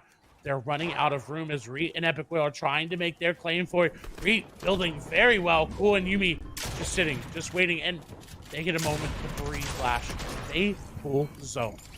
The massive pleasure starting to be essentially recognized right now for so many of these teams. Bacon and Zuki is able to pull its own, like you just mentioned there, but concern right now is for teams of Reet and Epic Whale right now, kind of pushing in the battle against teams like Remy and Kimchi, teams that we've seen fall early in the positions, but now finally making into that end game position and making a name for themselves right now, finding those elims onto Epic Whale and Reet as they go down, leaving the leaderboard to filter down even a little bit more. Meanwhile, Zuki's and Bacon still fighting for that top spot right now in second place. Meanwhile, first place of Cool and Yumi still alive, but Wavy and Vanillas are still on high ground right now, Clay. Cool and Yumi get a chance to prove themselves that last game wasn't a fluke. They're looking to take home game number 3. Taotai and Beast still up. Somehow on the low ground, Bacon and Zuki's here as well. We've got first, second, third, and a lot of other players right on the outside up. Cool and Yumi look to go for the low ground play onto Taotai and Beast. This may be what cost him here. As you see, not a lot of HP overall effectively there. He's thrown up. Krypus gonna go down. Remy will fall. Zuki's gonna go down. Where's Bacon? Oh. That's Bacon on the other side of Taotai's shotgun. Taotai gonna go down. That's Cool and Yumi capitalizing on such a great play from Taotai. Unfortunately there, Beast has to try to clutch up now as a solo. Diego Locos will fall. Cool and Yumi, the pressure from Vanillas and Wavy Jacob, maybe too much. 6 eliminations. They look to get first place overall. Yumi and Cool gonna yoink that one away, though. It looks like Elam's not going to be in their favor overall, as that is a lot of mats not in their inventory. Wavy Jacob cracking shields. That's going to be the drop down there for them. Yumi going to go down now. It's just Cool. They knock Vanillas, but Jacob just clutching it up big time. Just a big run to the top there as they took high ground in those moments, and they were like, all right, this is our time to take over that overarching first place spot in the game, at least as they take home the game number 1 victory royale. They were like, all right, it's our high ground time, and they honestly outlasted it there from 7th zone and on, and they were just able to pick on and pick in play. And I mean, that's just why high ground's so good, especially. And now here's the thing. I'm gonna backtrack just a little bit. Wavy Jacob is known for their aggression. They're known to be this player that goes out of their way to fight other players when they don't need to. But that was some of the best Fortnite I've seen him play from high ground. They were patient, they waited, they didn't drop down until they needed to, and that's why they won with the 6 eliminations that they did, which is great to see. It is truly amazing to see because, hey, when you're ranking up into that top level, all of a sudden you're just like, all right, it is our time to rise, no matter what the occasion be, and they played that high ground absolutely fantastic. Speaking of rising, some players rising to the top of the leaderboard, some falling a little bit down. We've got to throw it over to Panda, Ben, K, and Apples to see that in action. You already know we're back after the halfway mark here of the competition. And listen, I'm so excited. We got to dive straight into the standings. We have to look at the leaderboard. And honestly, I'm not surprised. Cool Yumi up there at the top, 109 points, kind of breaking away here a little bit, creating a little bit of a gap there between second place. But Bacon and Zuki's, man, oh man, if Bryson was here, he would be ecstatic. Saw Bryson sending out a few tweets earlier, trying to put some money down on these guys, and they seem to be pulling it through. Bacon and Zook, second place so far, holding it down through game number 3. Very solid showing from these two. We talked about a little bit of a lead there for Cruel and Yummy, but still, I mean, it's not too bad, not too far as placement goes, but still, I mean, I do like to point out, though, Bacon and Zook's not a ton of eliminations compared to the rest of the top 5, but these two still holding strong, racking up plenty of placement points. Yeah, and we can see just a little bit of an upset. A lot of players are moving up and down on these standings. Nothing is really final into that last game. I mean, I don't even see my team on here. I mean, where did they go? They're not up here anymore. They got, oh, they're right there in 15 points. I'm sorry, right there, 15. They got down 8 standings here. I mean, I'm a little upset, but we're gonna have to see if they can come back and get another victory out there. But I mean, lots of players here, a lot of high eliminations plays here. Vex and Apart here with 8 elims all the way down 9 places on 27. LMAO and Silksies though up 15 too. So we're getting a lot of upsets coming through with all these standings here. Yeah, a lot of surprises here on the lower end of the leaderboard, like Elise Dragon, Jagveer School, Mekton Chicken. We'll have to come in and talk to Mekton tomorrow before everything starts. Get his perspective here on day one, because this is definitely not the day one he was looking to have. So, interestingly enough, this leaderboard, while it is what it is right now, it can change. By any means, it could definitely change. So, still lots of opportunities. They have 9 games in total still. Because remember, while we have 3 games left today, and we're at the halfway mark of today, there's still all day tomorrow. So much action still yet to unfold here for all of these players. But I'm excited. I'm excited because this isn't the top-heavy leaderboard we're used to seeing on NA West. We typically tune in and we're like, okay, there's Snacky Favs, there's Reet, there's Epic Whale, there's Arkram usually, which again, this is the first season we're not seeing him on this leaderboard, which is kind of interesting in itself. And these things are changing. The whole entire region is starting to adapt, and it is very exciting to watch here, Ben. Gotta love to see it. The new players to rise up through the ranks and show what they got here in FNCS Finals. What else could you expect? This is the platform. This is where you got to show off and show out, take home some of that cash money. Not only that, but on top of it, this is your legacy. You look for those players, the ones that are going to be repeat FNCS champions, but now there's kind of a shakeup, a lot of split duos, a lot of new players coming in and moving their way up through the ranks. So now is your time to show out and show who you are and solidify yourself an NA West legend. Yep, and it keeps saying that we're probably going to get a lot more shaken up on the leaderboard coming through as many other players decide, all right, it's my time. I'm warmed up. I'm ready. I'm going to W key every single person that I see in this lobby, rank up those elims and bring their placement score up as well. I mean, I think we're in for so much more of a treat. We're only a quarter of the way through and we're just getting started. We're just getting started. And here, look, chat, I see you all. I appreciate you all. Still, Sith Mistress, thank you so much for the sub earlier. And guys, we're excited, right? I see these predictions in here. Venji wins next game. Trust. Okay. We had him here for the interview. He was very confident. He said, listen, just because this is my first finals does not mean I'm not prepared. So let's see it here. Game number 4. Will it be Venji's? Let's find out. Who better to bring us in? Lash Clay. The boys, take it away. We even got Jacob in the chat as well. Good to see you, Jacob. Hope you're having a great time over there. He says Epic Whale and Reed. And Jacob, you know, your predictions have been much better this time around. So thank you for not putting that curse on us this time. So appreciate you. But, you know, they haven't been having the best of games. It's the back half of games, though. This is where we expect them to perform well. Yeah, definitely. This is where their time, their rise to shine is honestly here. We've already seen them start to get better. And I mean, even like you mentioned earlier, like this is where they start to be like, all right, now is our time to pick it up. All right, we let everybody think that we're washed, we're down bad, nah. The goats are the goats. This is where they start to shine. It is.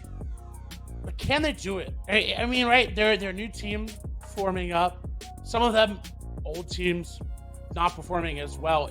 It's very interesting this season how many changes that have been made to the game, albeit minuscule, right, impacted them so much. And now, obviously, the big change, Storm Surge.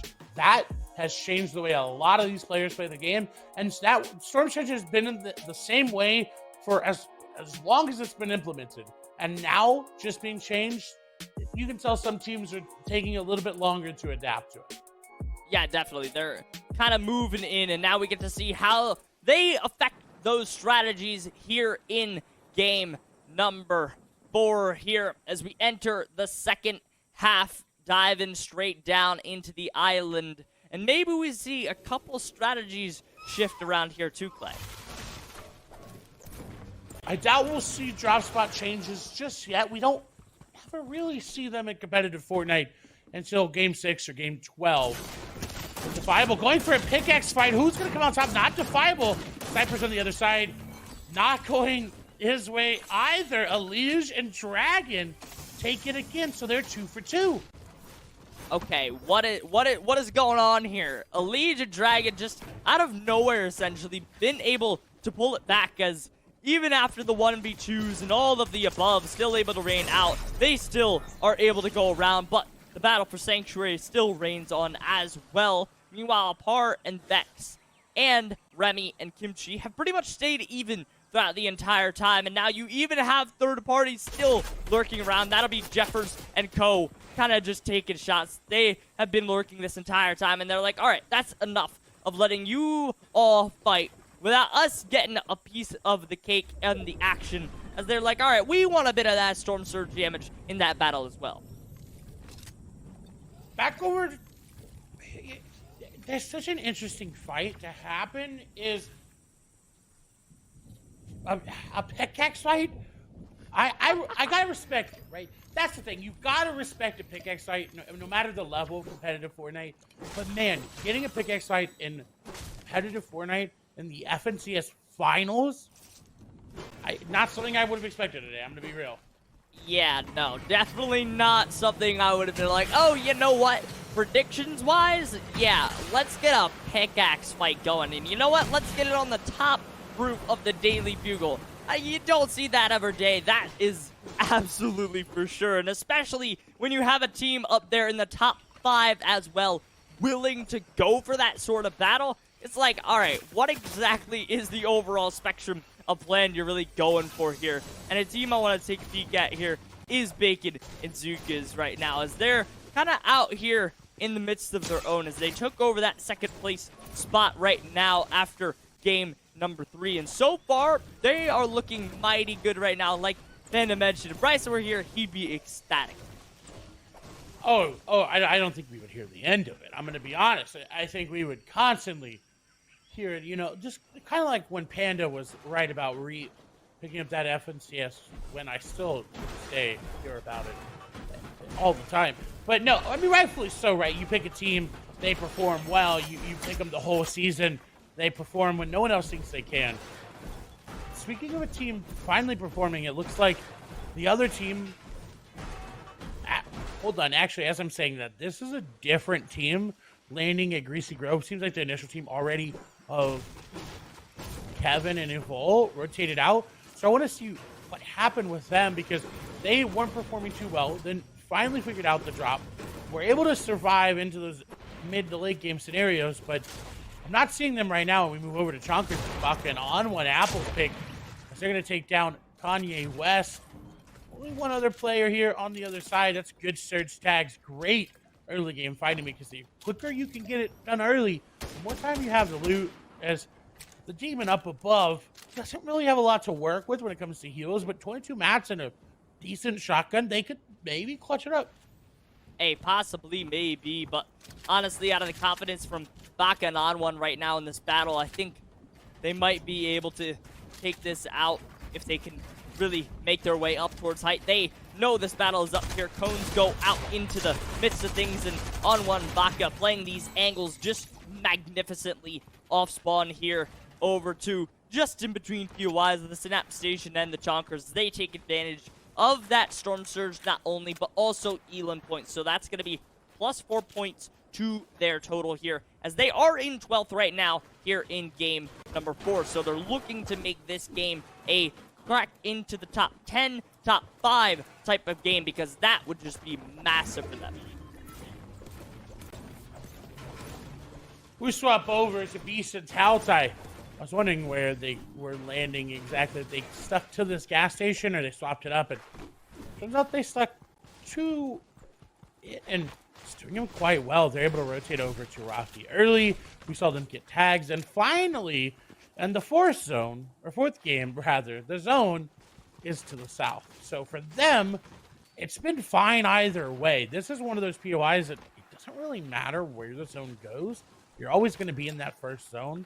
So I look forward to seeing how they rotate it differently, if they go for that Rocky ambush again or not. And on the other side of things, we got Keto and Russo who are in a fight, and Keto, unfortunately, not able to make the edit in time. Not able to make that edit just in the nick of time, and then Yalti and Chris were able to pick up on that Elam, and now Russo is on the run. He's like, nah, I do not want a part of this fight. I was just joking. I don't want any kind of piece of this battle, but Yalti and Chris are truly anteing up this battle. They want the damage. They get 43 tag right there. Now they're able to continue up this battle. Shield Keg being able to be popped on the other side. Now Yalti and Grizzix are starting to really get aggressive in right now. They have him down to quite literally shambles position. Chug Splashes being popped in. Yalti and Grizzix are truly aggressive on this battle. I like it from them. I like seeing them be aggressive and get the Elam shots come through. Russo, enemy box, going to go down. Shield Kegs and the inventory for Jelty, so they are fine. They don't have to worry about anything. Extra ones as well, so go ahead and throw that on down, and they are chilling. Just maybe what they needed different last year. Maybe they need to just go aggressive early. Get those surge tags. Don't have to worry about it. Get that extra bit of loot and just chill for the mid game. That might be it. I mean, like you mentioned, you know, they are chilling. And, you know, a lot of players don't necessarily like when you change up the strategy and W key them. So they are indeed chilling like a villain off spawn early into this game right now. As I believe that we're starting to see that little bit of chill pill start to, I guess, dissipate a little bit more. The effects have been wearing off, and now these players right now are feeling the W key right now. But for Reet and Epic Will right now, they're going for those tags, going for whatever they could peek around this area, and now they're just holding themselves, I guess you could say, accountable. I like that. Props for that one. Gotta give you, credit where credit is due as we move over to Snacky and Favs, who have a hard time deciding what loot they want to take, it seems like, and they go for the shield keg instead of the SMG, and looks like Snacky is going to decide yes on that one. And again, the beauty of where they're landing is that's not, I mean, if you think about it, right? Normally when you think about Fortnite, you're like, oh man, I don't have enough heals, right? They have to worry about what heals to take because they have so many around them. Right? Look, think about that, right? It's not something that you think is a bad thing to worry about, but for them, they have to minimize and maximize what heals they're taking versus what they're leaving behind for everybody else. It's a good problem to have, to be honest. Exactly. Like, you can't necessarily be leaving them all out to everybody else, but you got to utilize them somehow. And they honestly have done a brilliant job of that. Like, if I'm in their position right now, you best believe I'm grabbing all the chug splashes I could possibly get. And honestly, that is a prime tier position based off of the drop spot over by the lake area. So it works out mightily fine for them off spawn where they're able to utilize those heals. If we take a quick peek at this zone of where exactly is pulling, and now we get that Synapse Station and Greasy Grove type of maneuverment in this zone. So for the first time today, we get the desert. We get the south really coming into play here. So it's different rotates all around for these players to sort of adapt to here. And Cool and Yumi, not looking good. They are going to heal up because they'll be able to get a med kit from this vending machine, but that's not good. That's not a good start. That's not where you want to see them in this game.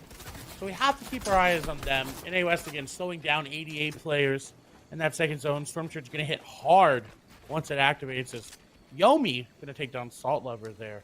Unfortunate. Geo going to find them. Salt Lover just trying to find a rhythm, but unfortunately can't get into it. Nice shots from Bambuga and Caleb. And again, they're using the shield keg perfectly. You pop it down, you just start over peeking. It doesn't matter. You get hit, you're fine. You got the shield keg there. Now that they don't, though, they got to be careful. Caleb and Bambuga will make their rotation. Punisher and Landjack, again, talking about how they're kind of a sleeper team. 11th place.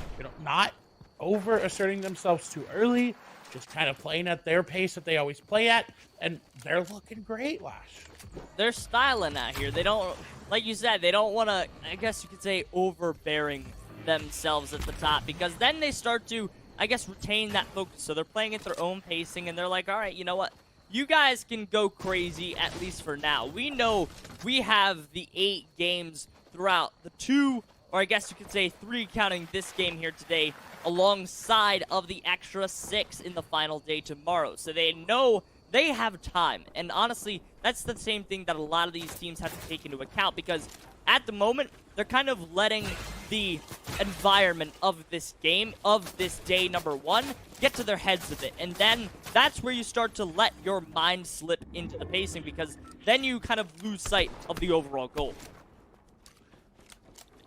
That's a great way to describe tunnel vision. tunnel in on that one thing, and like you said, you lose sight of the end goal. Because all you can see is what's right in front of you. 302 damage above Surge, though. Trap and Caesar should be fine. Move over Salty and Aiden. 11th place tied, 67 above. I look for them to get more Surge. And again, for anybody just joining us, welcome on in. This is the NA West Finals, game number 3, day number 1 for NA West again. There's a lot of unknown players here for some of y'all. There's some players that you haven't gotten the chance to really see, but for most of y'all, you know Reet and Epic well. They're looking to capitalize on their lack of heals right now to get this elimination here. They put so much damage onto Kenzo for, but another team putting the damage on down. Reet and Epic will have to get back together. They're trying to keep him from getting to Nico, but they're going to be met with a shotgun there as they get back together. 111 above. They've used a lot to get here. I don't think they're going to let him go without a fight. Yeah, no, not one bit. That's not how we've gotten to know Reet and Epic Whale. They know exactly when to push a battle, and especially in this area at this moment. We kind of felt this last game. The pressure all essentially arising around these edge zone kind of patterns. And if you try and make a run for that center zone area, then you really start to become in trouble at the moment. And honestly, for many of these teams at the moment, for Zuki's, Bacon, they're kind of just chilling out here in the zone of positioning. And honestly, this is where we see it come into play the best of spots, where honestly, for teams that had to rotate the exact same distance, depending on when you hit that rotate, that's where you kind of see like, all right, this is how well prepared this team's been.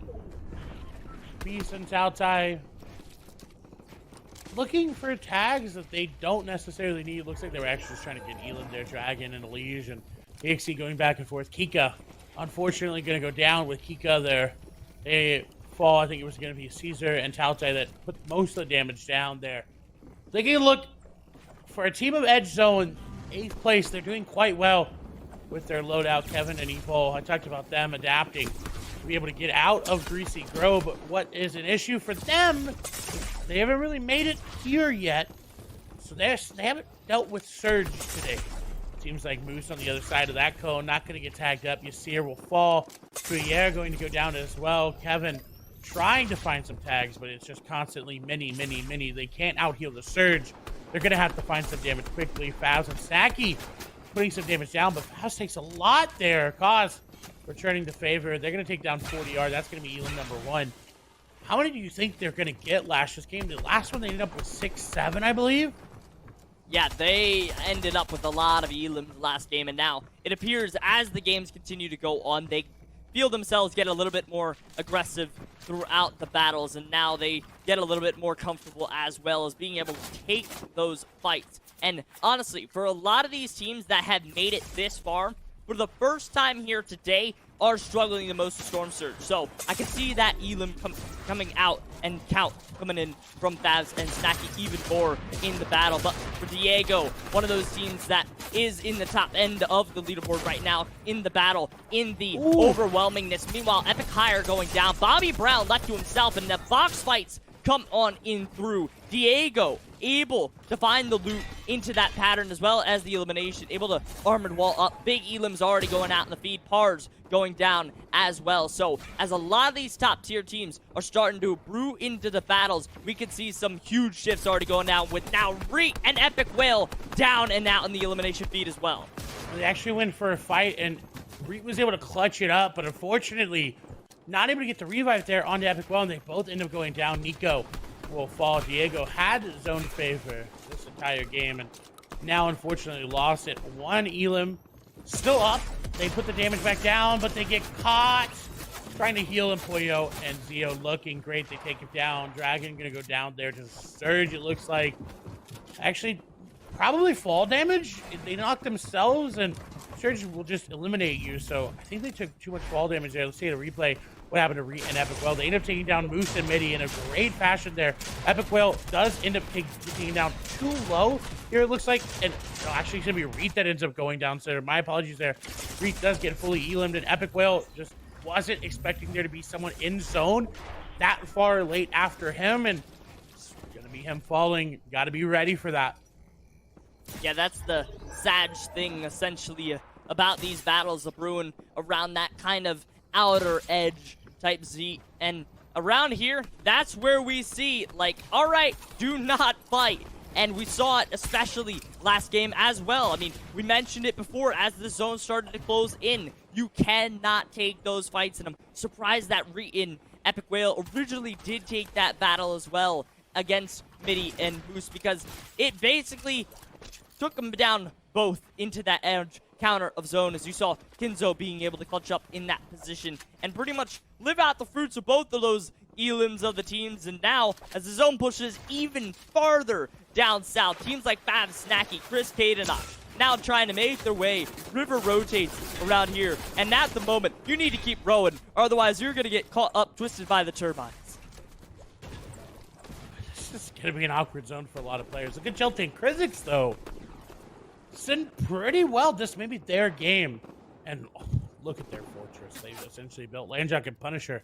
Building one there as well. They are no strangers to this area. This is where they drop. Wavy and Vanillas, though. Just reminding you, they placed 8th place last season and now looking to take the overall victory. Honestly, from them, I could see it. If they keep playing smart, if they keep playing their passive game style on high ground, I could see them picking up first place overall. I mean, it is Wavy Jacob after all, right? He's been around for a long time. They have the experience moving over. Let's take a look at Vanillas and Wavy Jacob. 40 builds on the edge of zone. Everybody looking at them. They're above Surge, so there's some saving grace there. What's good for them is they do have that ability lash to just close the distance very quickly and capitalize on someone making the smallest mistakes. So just because they don't have a lot now, it doesn't mean I'd count them out. That's where the veteranship really comes into play there from Vanillas and Wavy Jake. They did it last game where they were able to capitalize in the position of where they essentially needed to be, but at the moment where they are a little bit lesser on ability as far as materials goes. And as the loadouts are still sitting looking pretty, you have first place right next to you, and they want that battle. They want that fight, and I would not be surprised to see Cool and Yumi down on Storm Surge, because when you try and get a little bit over aggressive in those kinds of battles, that's how you know you are below. And indeed they are 92 damage, and they are getting ticked down by that 25 damage every 5 seconds they are below. So here we go, Clay. They're going for the fight. They're gonna have to. It's Vanillas on the other side versus Wavy Jacob first and second place, fighting each other now. Armor wall gonna go down above. It'll keep them from being third party, but damage is enough for Yumi. They get the knock, though. They want that Elam. That's second place right now. Another armored wall coming through. Cool trying to go for it. The throw going to come through from Wavy Jacob. What can they do? Not going to be able to do a lot as they get caught off. No, shotgun shot going to come through on it. Cool. That's going to keep the distance there. Can they find Vanillas, though, or did Vanillas manage to crawl their way on out? Cool continuously taking damage there. Vanillas will go down, will be finished, and that is first place, ultimately denying second place. A great finish, unless Wavy Jacob can clutch up big. They got to be able to find that kind of little area to sneak through and slip through the cracks, essentially, at the moment. Meanwhile, they've been stuffed down there on low, but popping a lime as well, right there on the left side behind them. And they started getting the attention from the big dogs on height. That was going to be Yelty and Krizix as well. Meanwhile, Yumi and Cool able to kind of play a little bit to the left side of this canyon right now, where they're able to dip into a little bit more of a blind side, at least at the moment. But Cool has been beamed down to very few minimal HP, able to pop that flopper, now get back up, utilizing this Fenbist here as they play in amazing teamwork. Duavy going down in the elimination feed here in that 22nd spot. So leaving his teammate still left to clutch up here as a solo in the realm of this lobby right now. This is dangerous territory. It is. Yelty and Krizix made a very interesting rotate with the taxi early on, got here and just waited. And it's paying off, but what doesn't pay off is that zone. Zayden gonna go down to Cool. This is where you will reap the most benefits from an elimination, when you have very few mats, when you don't have an option for anything other than an Elam to come through. This is why they're in first. They are doing so well. 30 Elams coming through, 127 points. Second place out of the game right now. Sixth place still there. Take a look all around. Who is still up? Another second place. Ozuki's and Bacon now. Shots coming through. They don't really have the damage on the other team. They have to be careful. They don't have the mass either. Bacon now has to try to clutch up by a solo. That is not going in favor. Does have the mats. Didn't drop any over to Zuki's. Looks like they gained a lot in that fight. Snacky and Fast both going to go down. Both going to be eliminated there. Like we saw, Zuki's falling to Trey. Crow on the other side trying to put damage down, but 4 relims will suffice. They try to rotate through. His teammate does have the grapple glove, so he's all by himself, but the sliding will essentially negate that as he gets right to the same spot at the exact same time. Trying to find that way uphill right now. As you can see, the reign of terror right now. For the first time here today, Kadenox and Chris have found themselves on the greatest layer of high ground at the moment. Meanwhile, Yelty and Chris, the team that we had once saw on that height layer, are now in this mid-ground position as they're trying to say it. Nice, cool and collected at the moment while they're trying to find those shots. Meanwhile, Yuumi in the elimination feed, able to pick it up onto School as well. Wow, Cool here in the back end of zone, able to pop the floppers. Meanwhile, his teammate of Yuumi leading the way, leading the tarp. And now shots continue to rain fire back into the base. They're still able to keep calm, keep collected, but 0 builds into the hands of Yuumi. Tries to get within the battle. Cool gets caught up into the mixtures right now, and Yuumi is out to his own. 0 builds, nothing left to go, and trying to find any shot. He finds an elimination onto Jake, and now he's going to be able to continue this race. Misses the grapple glove though. He's double shotgunned up, but with 7 builds, he needs to find and sneak away another crack, maybe on through here, Clay. Nice damage coming through. It's on a Punisher, but it's going to be a 2v1. Landjack is there. Yuumi has to get out, mantling up and around, trying to get into these old builds. Doesn't have a lot of HP. Taltai, and he's on the other side waiting for them to mess up so he can capitalize. Shot's going to come through. That's going to be nice damage, but not going to be enough. Kadenox and Chris look to take a Jelty, and Chris is sitting in the mid ground. Kadenox and Chris looking good, but Jelty and Chris are making their way, and their climb as Landjack and Punisher are going to go down. They make a substantial move up the leaderboard. Trey on the other side, a solo player here trying just to stay up, stay forward ahead of zone, but little pause now. It's going to continue moving. 2 builds remaining. Punisher falling, Landjack falling, Pollo falling, Baka on the other side, 7th place. Can take down Kadenox here with 1 good shotgun shot. Goes for the grapple glove, goes for the high ground, saying 59 builds remaining. Saw that they were lacking on materials and is still going. Jelty wants it as well. This is a new team entering the equation, and Baka decides they do not like calculus. They just want to play Fortnite as Jelty takes the high ground. Chris up above, 6 eliminations. They don't have a lot of mats. They put a lot down. Chris will fall. Kadenox left alone by himself, trying to make something happen as they fall. Baka on the other side, not getting the elimination. It goes to Krizix. Yelty and Krizix, 7 eliminations, have the high ground and look to close it out. They look to close it out. Meanwhile, Zio still trying to keep kept safe them down here on the low ground, but Armored Wall blocked off. He doesn't have any type of pathing down there on low. Meanwhile, Yelty and Krizix able to hold on to height, and the battle for low ground comes through. Meanwhile, Krizix and Yelty are able to pick up their 8th elimination. They just watched as the cards fell below them as they were able to take home here in game number 4. And looks like their early rotation, early strats paid off. I talked about it. I want to see something different from them, and they did it right there, picking up the Victory Royale. A lot of elims coming through. Let's take a look at that final moment. Final moments. That's elims number 3 coming through. Jelty was caught off guard there, but absolutely annihilated Caleb there. Denied him all forms of eliminations. Baka tried to clutch up big, but it wasn't enough. Game number 4 goes over to Jelty and Krizix. Welcome on back. What a beautiful win there. Catapulting them up. They were in 8th place. I'm sure last that they're going to go even further.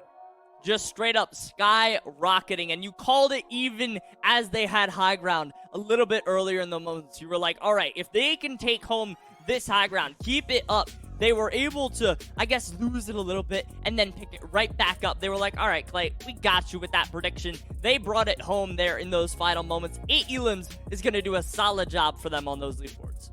It will, and speaking of leaderboards, we always throw it back right around this time to Apple, Ben K, and Panda. So let's do it one more time. Throw it on over because we got this leaderboard ready and hot for you. We're going to go ahead and throw it up. But listen, right there up at the top, it's cool. It's Yuumi still holding it down. And look at how much of a gap they've created. It is now 27 points. That is massive here on this leaderboard. And it's definitely the biggest gap we see across the board here. But again, looking at this top 10, really only one of the notable names that we talked about early on are actually in here in the top 10. Landjock Punisher find themselves in 10th place. Really, really nice there. But it is actually Snacky Favs, the only one in there. But Reet and Epic Whale still find themselves outside of the top 10. This is a tough one for them for sure. I was going to say, take a screenshot, save it.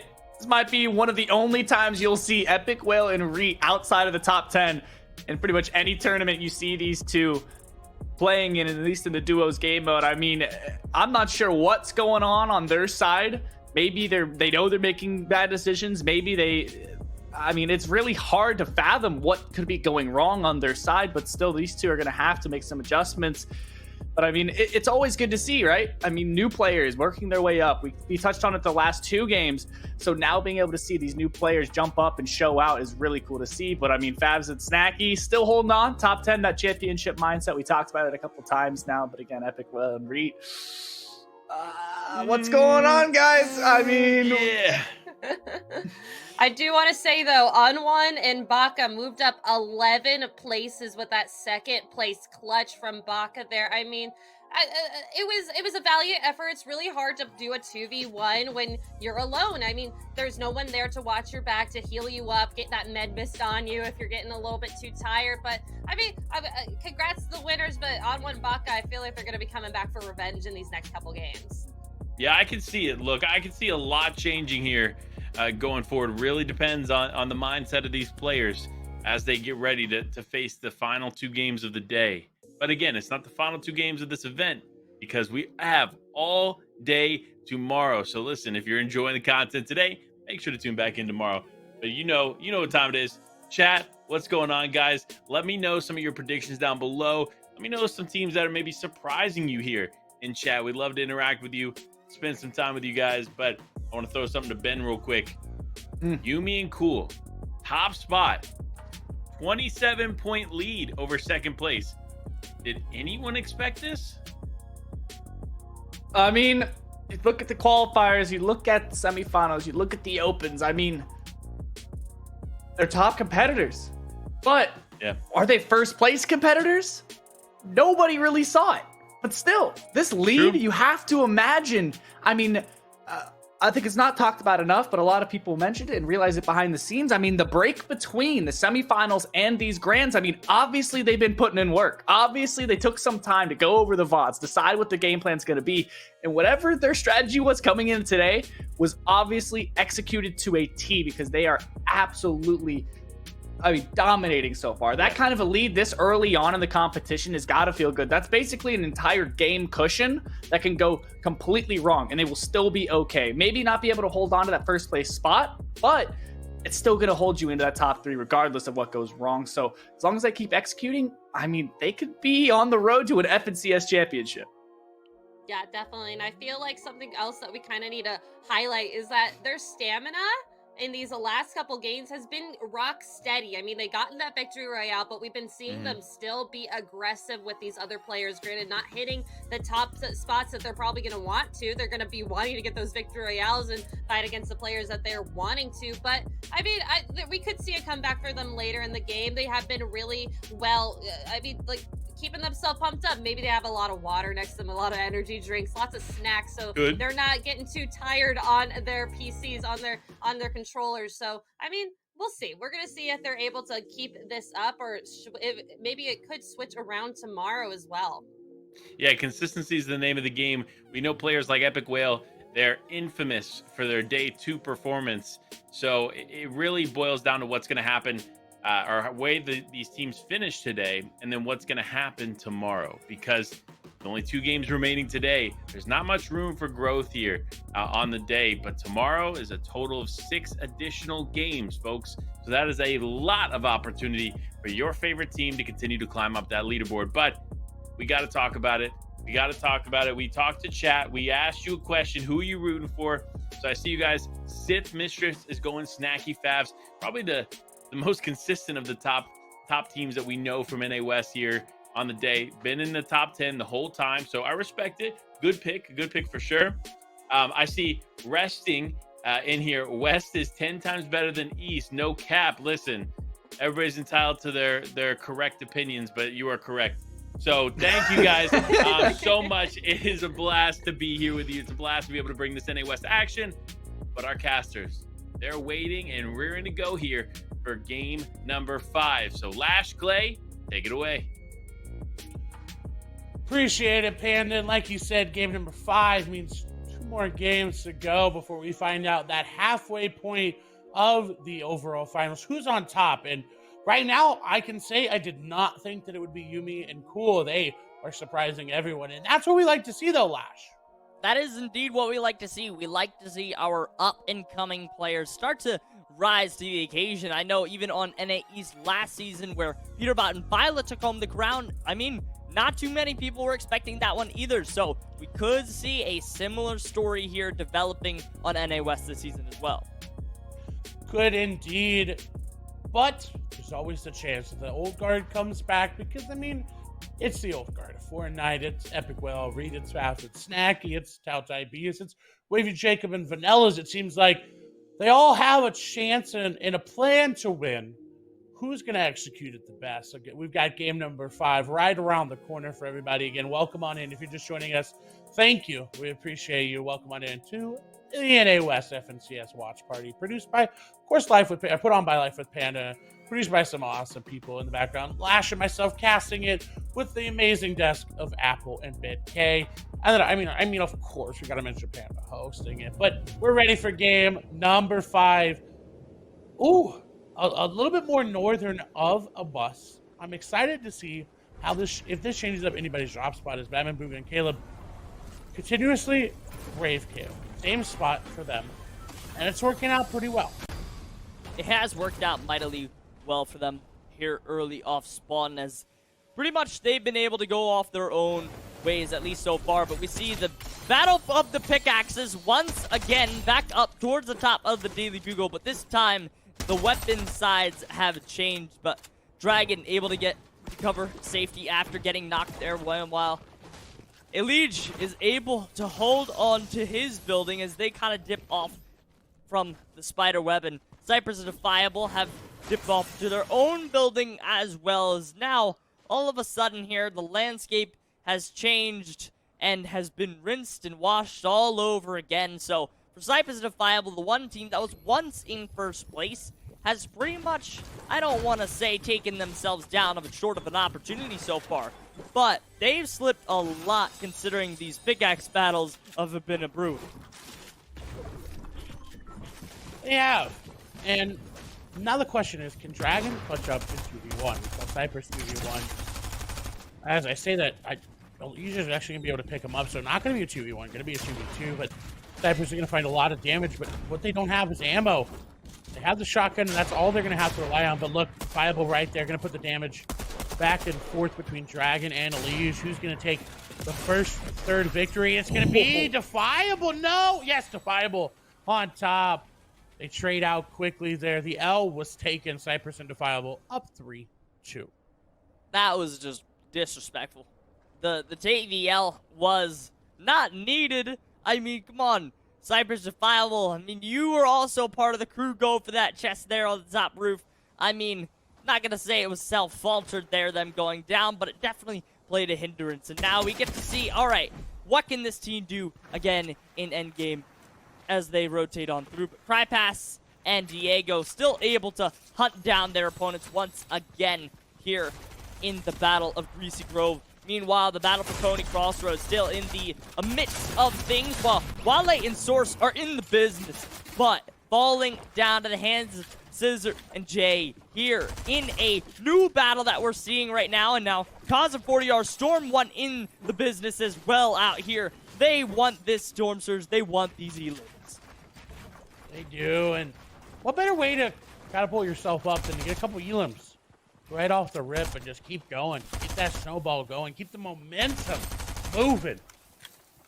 There's Jay on the other side, not looking too good.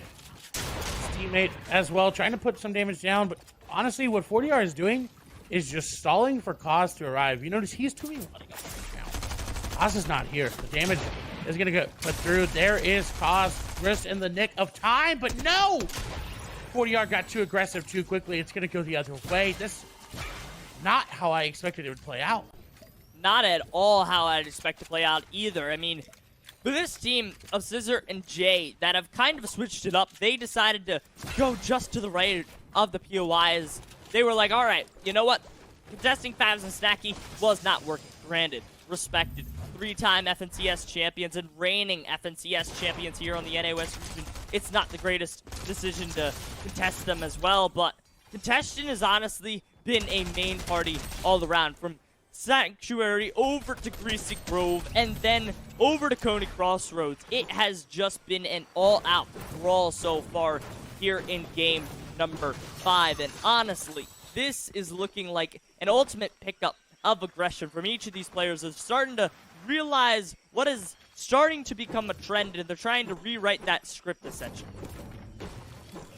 Rewriting a script is hard.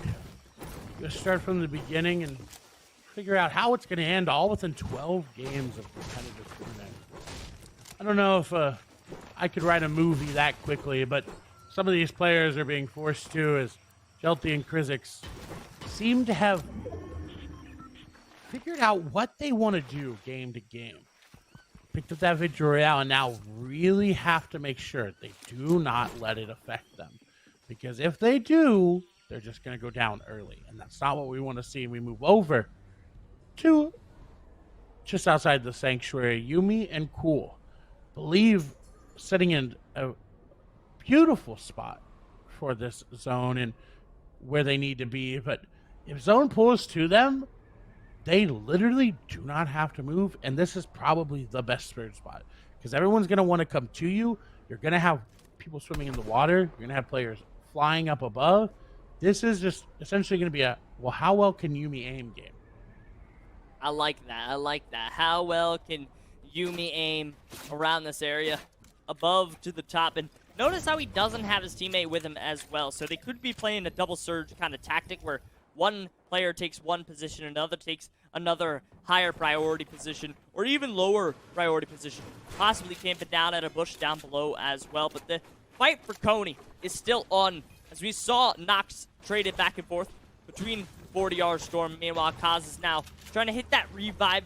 Meanwhile, Jay and Scissor are trying to fight for their own battle right now, as they are in that 34th place spot. They know they practically need these elims. They need this placement to continue to arrive. They can't tunnel vision too long, especially now in this battle where you're also fighting a team in that 30 range as well. So if they pick up this elim, they take out somebody in front of them. So for this battle kind of outstretching a little bit too long, you allow for many of these markers now kind of turning their heads toward this fight. They're like, that could be some Storm Surge we see around there, and maybe pick up a couple tags, and one of those teams being the big Fabs and Snack. Well, no, they did lose 40R. A reboot came through. 40R got knocked again. A revive came through. So what do they have left, utility-wise, realistically? As you see, Koss hasn't healed up, so I don't think they have shields. Fabs and Snacky do have shields, but they're being gate-kept from entering Coney right now. Snacky took a lot of damage. We'll have to use those big shields early.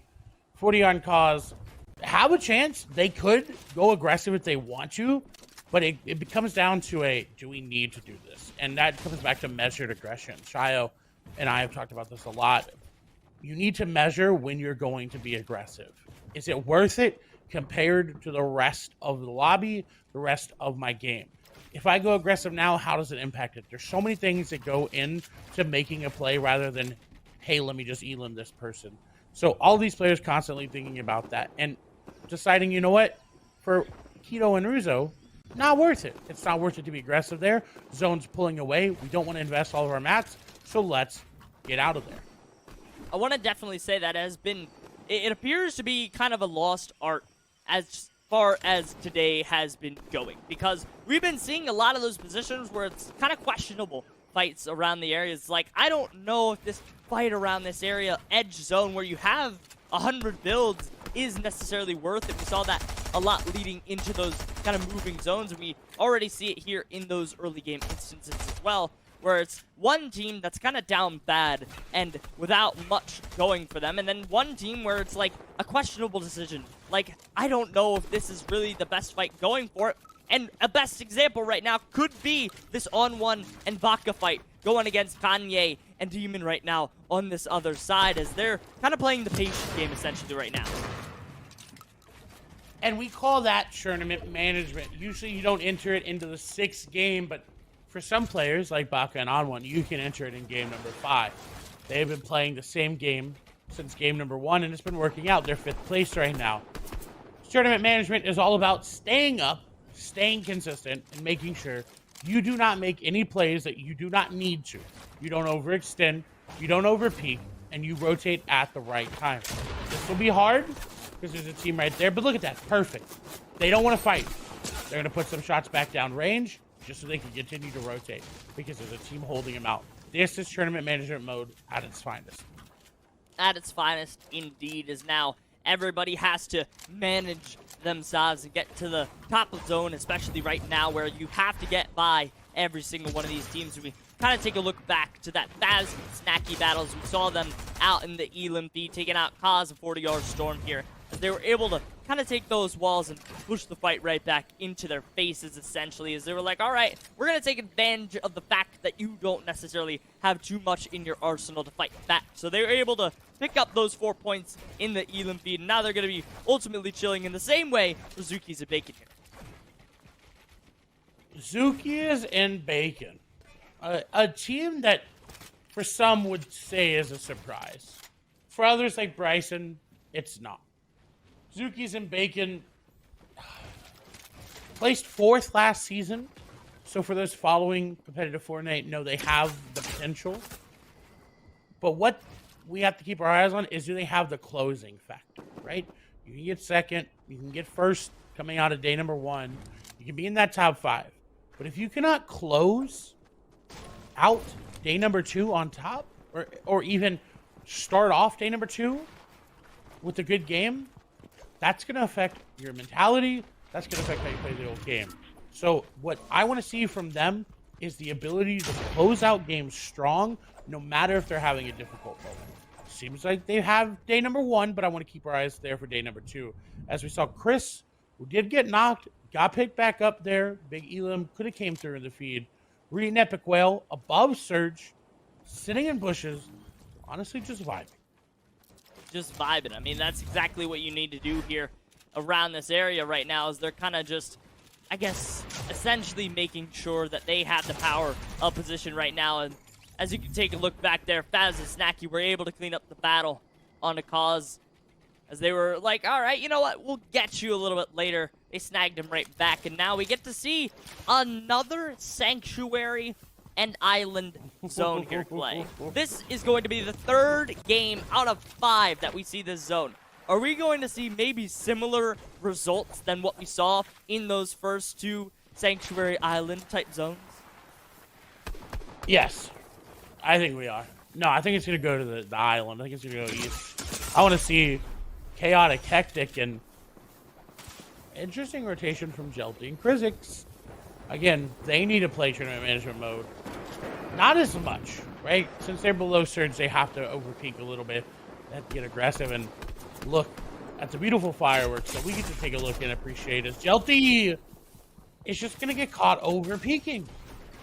Overpeaking just a bit, and as the fireworks are going off, metaphorically, they're going off as well, as you could see there, just in the instance of time, Cars and Rays were going down in the elimination feed as well, so they go down very, very early here in the 40s position of spots. So still here, not able to clutch up as much placement as they know they can here as well. And Yalti and Krizix are trying to not let their head get too big, essentially, at the moment, after taking home the game number 4 victory royale with 8 elims as well. They're still able to keep themselves alive and upcharging as they upcharge toward this battle. The team that they took out in those final moments of game number 4 as well, as that's going to be Baka and On1. Now they're starting to push this battle even more, and I think they're going for more so of the Storm Surge more than anything. I am a little bit worried for them. I'm worried that they're letting that game get to them just a little bit too much. As Reed and Epic Well on the other side of your screen here.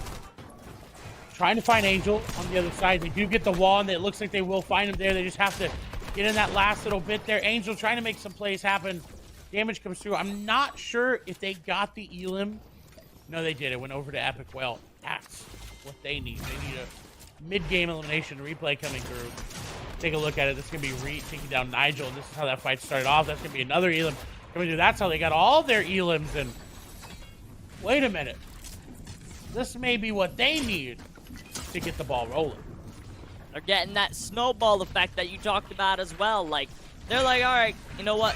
Like, we know, you know our strategy here. We're just going to sit back, relax, and then let everything come to us so that way we can essentially surprise everybody in those moments where they truly need to be surprised. And now, Gelty and Krizix below on Storm Surge, truly struggling. Shots coming in all around the back and pop right back into the dome to the hands of Baka and On1, as now they are going to be able to capitalize on those elims as well. So for Krizix and Gelty, after a fantastic rise up towards the top of the leaderboard after game number 4, now they're going to start to slip back even more as new teams start to rise to the occasion here and start to bridge that gap even more and essentially take that spot that was once held on here. For a team like Kickoff and Chris down, Kickoff now left to clutch up as a solo. Good loadout, but needs to figure out how to make this rotate. Not where you want to be as a solo, but could be worse. Favs and Snacky, as we pan over to them, have a rotation to make. They do not have a lot. But that's the thing about them. They don't need a lot. They can just go, get aggressive on their team, and get an elim. It could be Jay and company right on the other side. They want to. No shields in Snacky's inventory. I don't know about Favs there. 50 builds remaining just on the other side of zone. And this is what I was talking about. Doesn't matter that they don't have shields. They're going to find some on the other team. But I don't know if this is a team that will have any for them. We saw them fight early on in Saki. Going to take a lot of damage there. Unnecessarily there. Jay will fall. What can their teammate do? Elim will come through here momentarily. Shotgun shot not going to be there. Edits onto Favs, but not able to do much as the third party coming through. It's distracting him for now. Favs does get the elim. Gets the siphon. But really need to go on to Snacky there is, again, not the team that you really need to elim there. It's great. You get those extra points, but it doesn't net you really anything. Yeah, nothing except for those maybe extra 40 builds in the hands of Favsai. And now they're going to be able to hold on to everything that they were able to maybe risky away with that. In the meanwhile, though, we head on over to what exactly Zukis and Daki did to frag out there to pick up those elims in the meanwhile. And as they continue to go on, they are in that second place spot. So being in that position for Bacon and Zukis, they have done a fantastic job keeping it, at least for the time being. And now it's all about, for every single one of these teams, one being Fast Snacky, two being Bacon Zukis. And even here for Cypress and Defiable, who were once in that #1 top spot, it's like, all right, bring it all back together and kind of get that stewing again. They're really going to have to make a play. Finally not getting pickaxed on the to their elimination. They were, like you said, able to return it. What can they do? But Epic Oil and Reed outside the top 10. Surge, warning. We'll wait, and they are above 80. Now 64, now 56. This is concerning. I was going to say they should be good, but it's dropping quick down to 40. They're going to have to make a play. Maybe Jacob and Vanillas will hop over third place. Below Surge, no builds remaining. Really, they've got 10. No heals, no shields. And having to make a rotate into what seems like over half of the lobby on the south side. Yeah, but for them, they're fine, Lash. They're chilling now. You know, damage of Storm Surge, though, is kind of an issue, but, I mean, let's be honest. There is no, I guess, downside to the amount of players around here that you can get Storm Surge around, as one player even sneaking behind that ramp, and now D-Wavy is kind of out to his own around this left side of the track of the cone, and now they're kind of in shambles from what once was kind of decent, now getting laser beamed out of the air, and the zone even pulls towards these players, so I can even imagine more fights are going to bridge out just like that. Third place early. That's a gap. the players could capitalize on. They've got to realize what happened. And last year, right about the zone, man. This is going to be hectic. That's half of it in water and half of it in zone. And maybe an eighth of it is on actual land there. It's going to be Reet and Epic Whale taking down Zookies and Bacon pretty low there. Barely above Surge. This is great. Armored Wall will deny them for now, but honestly, if I'm Epic Whale and I'm Reet, I'm going for the Z-Lim. I know that they're barely above Surge. And actually, as I'm saying that, we're going to walk that back a little bit. They know zone's coming. They know they're barely above Surge. They know they've done enough damage to them that all they have to do is get in front of them. And that is the right play. They don't need the loot. We saw their inventory.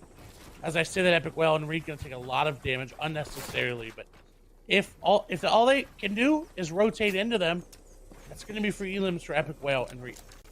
Yeah, especially with the sliver of HP they're essentially been left with, as they once went from a pound of cheese at the market to now they are down to literally 2 slices of cheese now. And now can they make that into cheddar cheese right now, as kind of separating it between different parts of the island and maybe trying to find that amount of damage around different parts of this zone as everybody's kind of clustered together. You have Nico picking up that knock in the feed onto Trap, so damage now becoming a massive part of this game as they found themselves in a good position for Zookies and Bacon right now. They're able to take over a little bit more of a higher ground, so maybe they can just seek out that really needed refresh.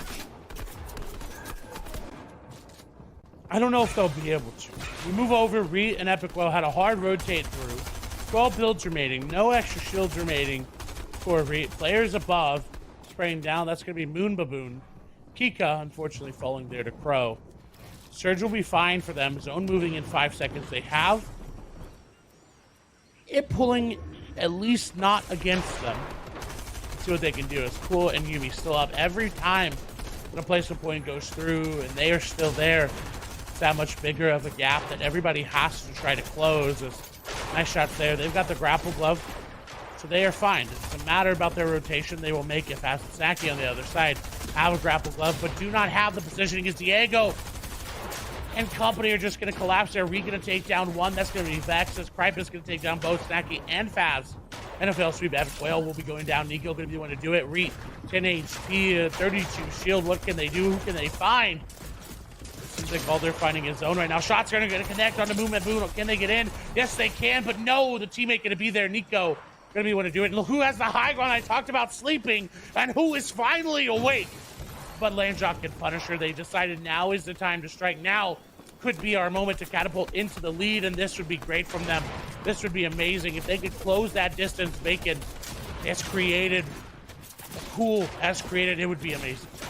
It would be amazing indeed, as they're kind of writing the same exact story that Yelty and Krizix had last game up there on Hype, but Bacon here, 41 HP, trying to find his way, his sneakiness around this area, maybe just get into zone. Silksy on the backside, but no, not able to capitalize on that shot quite yet. Still waiting for him to make the open-ended denial. Bacon able to take the shot there, but Moose was able to reply back with the damage, and now Poyo still trying to look for this frag, and this is the ultimate position where every single one of these teams right now are trying to look for that refresh. Poyo on the backside, 4 builds remaining, does have the grapple glove, so will be fine. Blocked off by Cool and Yumi. Viable and Krypus on the other side. Cypher's there, trying to just keep their momentum going. They lost it early on, but they're still there. 5th place, 4th place, 1st place, all here. Everybody else in the top 10. This will be a big game. If 1st place goes down right now, that gap would essentially close from Landjock and Punisher. But Poyo looking every which way, trying to find where they can hide, maybe able to find just a little bit of saving grace on the other side, though. There is a stair they don't own. Shots will go on to them, and unfortunately Poppin gonna take down their Zen teammate Poyo there as Yumi. Love ahead. What do they find? But free pasture.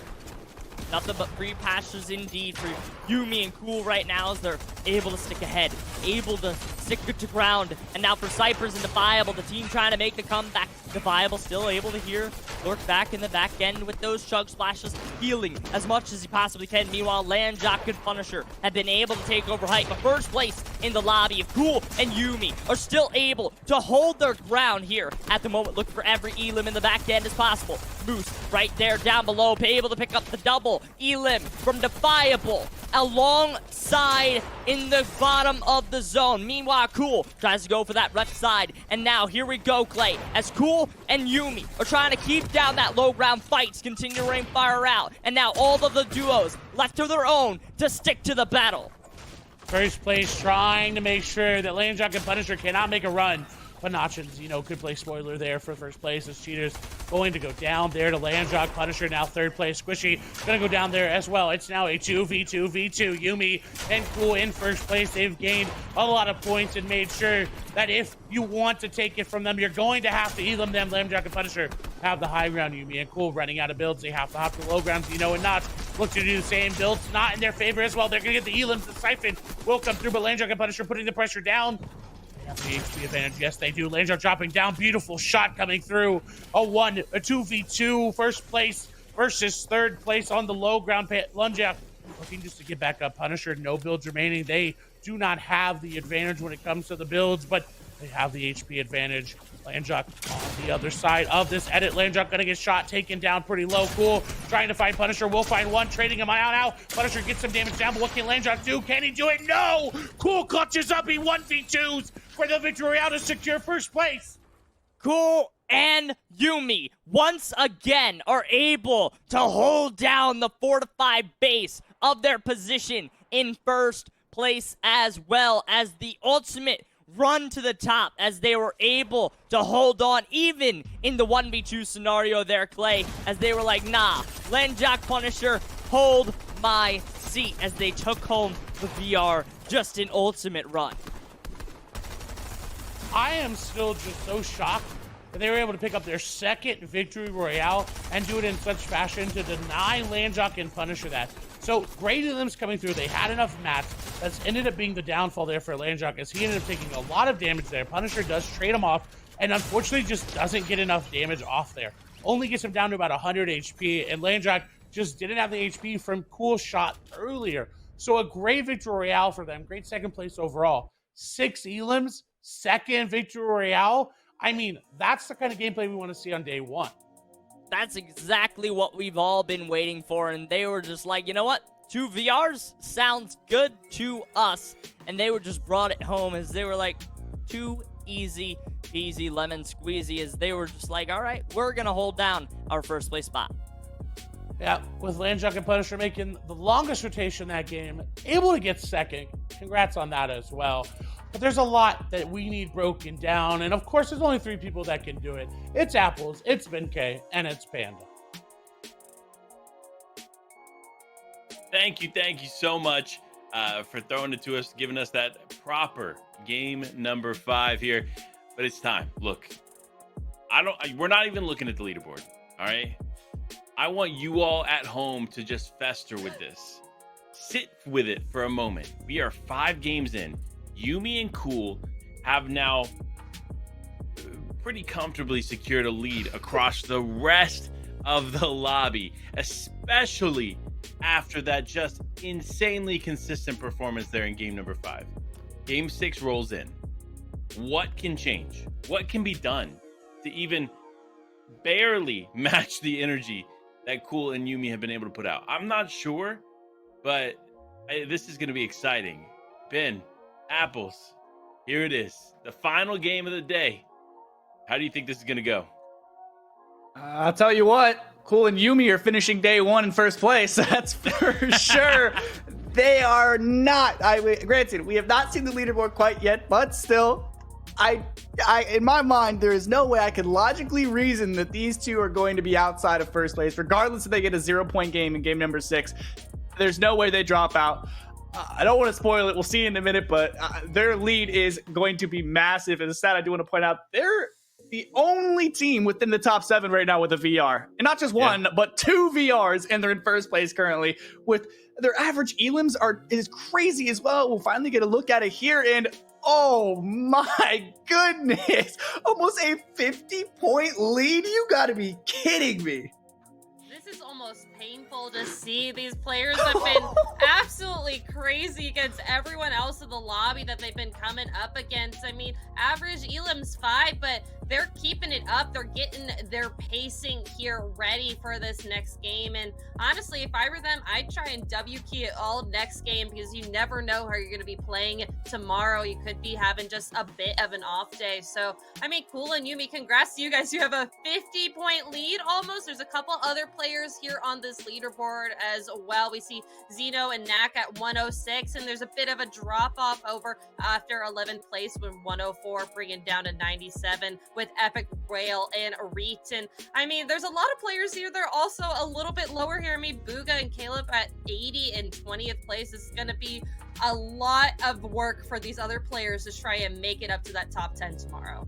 Well, the one thing I do want to mention, the notable team that most of this broadcast has predicted find themselves in 12th place. And the story of that 12th place unfolds here in their placement.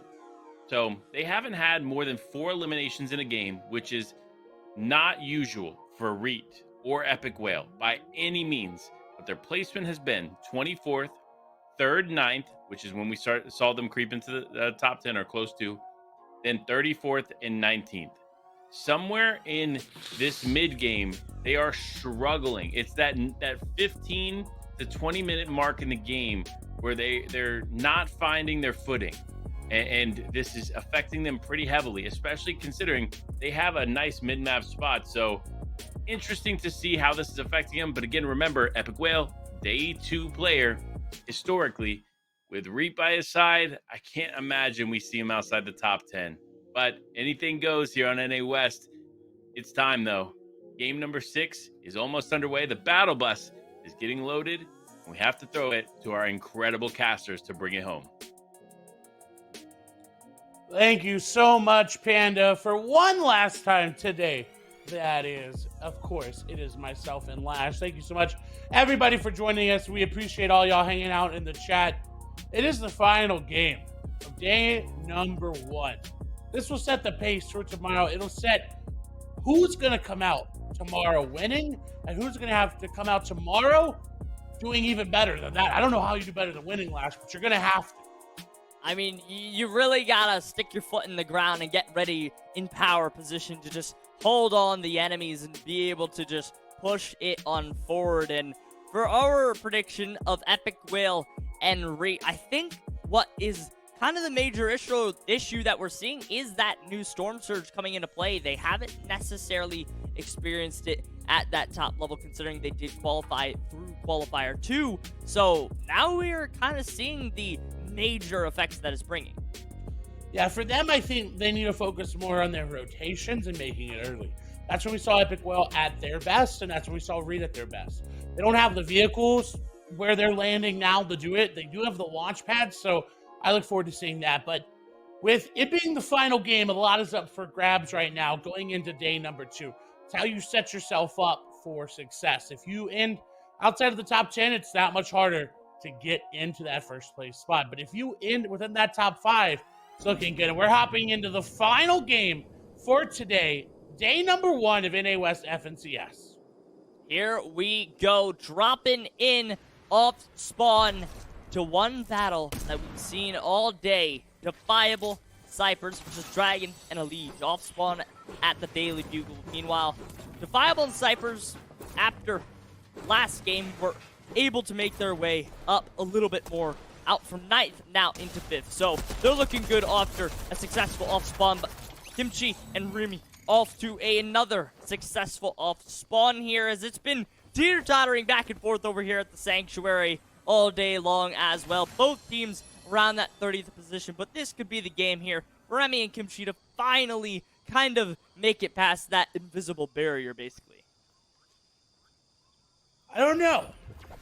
They make it off spawn, but now what can they do to solidify that? Yumi and Cool landing uncontested on these islands. They do have a team to their north, but not an issue for them. It hasn't been at all these games. What I look forward to seeing from them is how they play tournament management mode. We haven't really seen it from them as much before. I believe last season they were playing a little bit more of an aggressive game rather than just a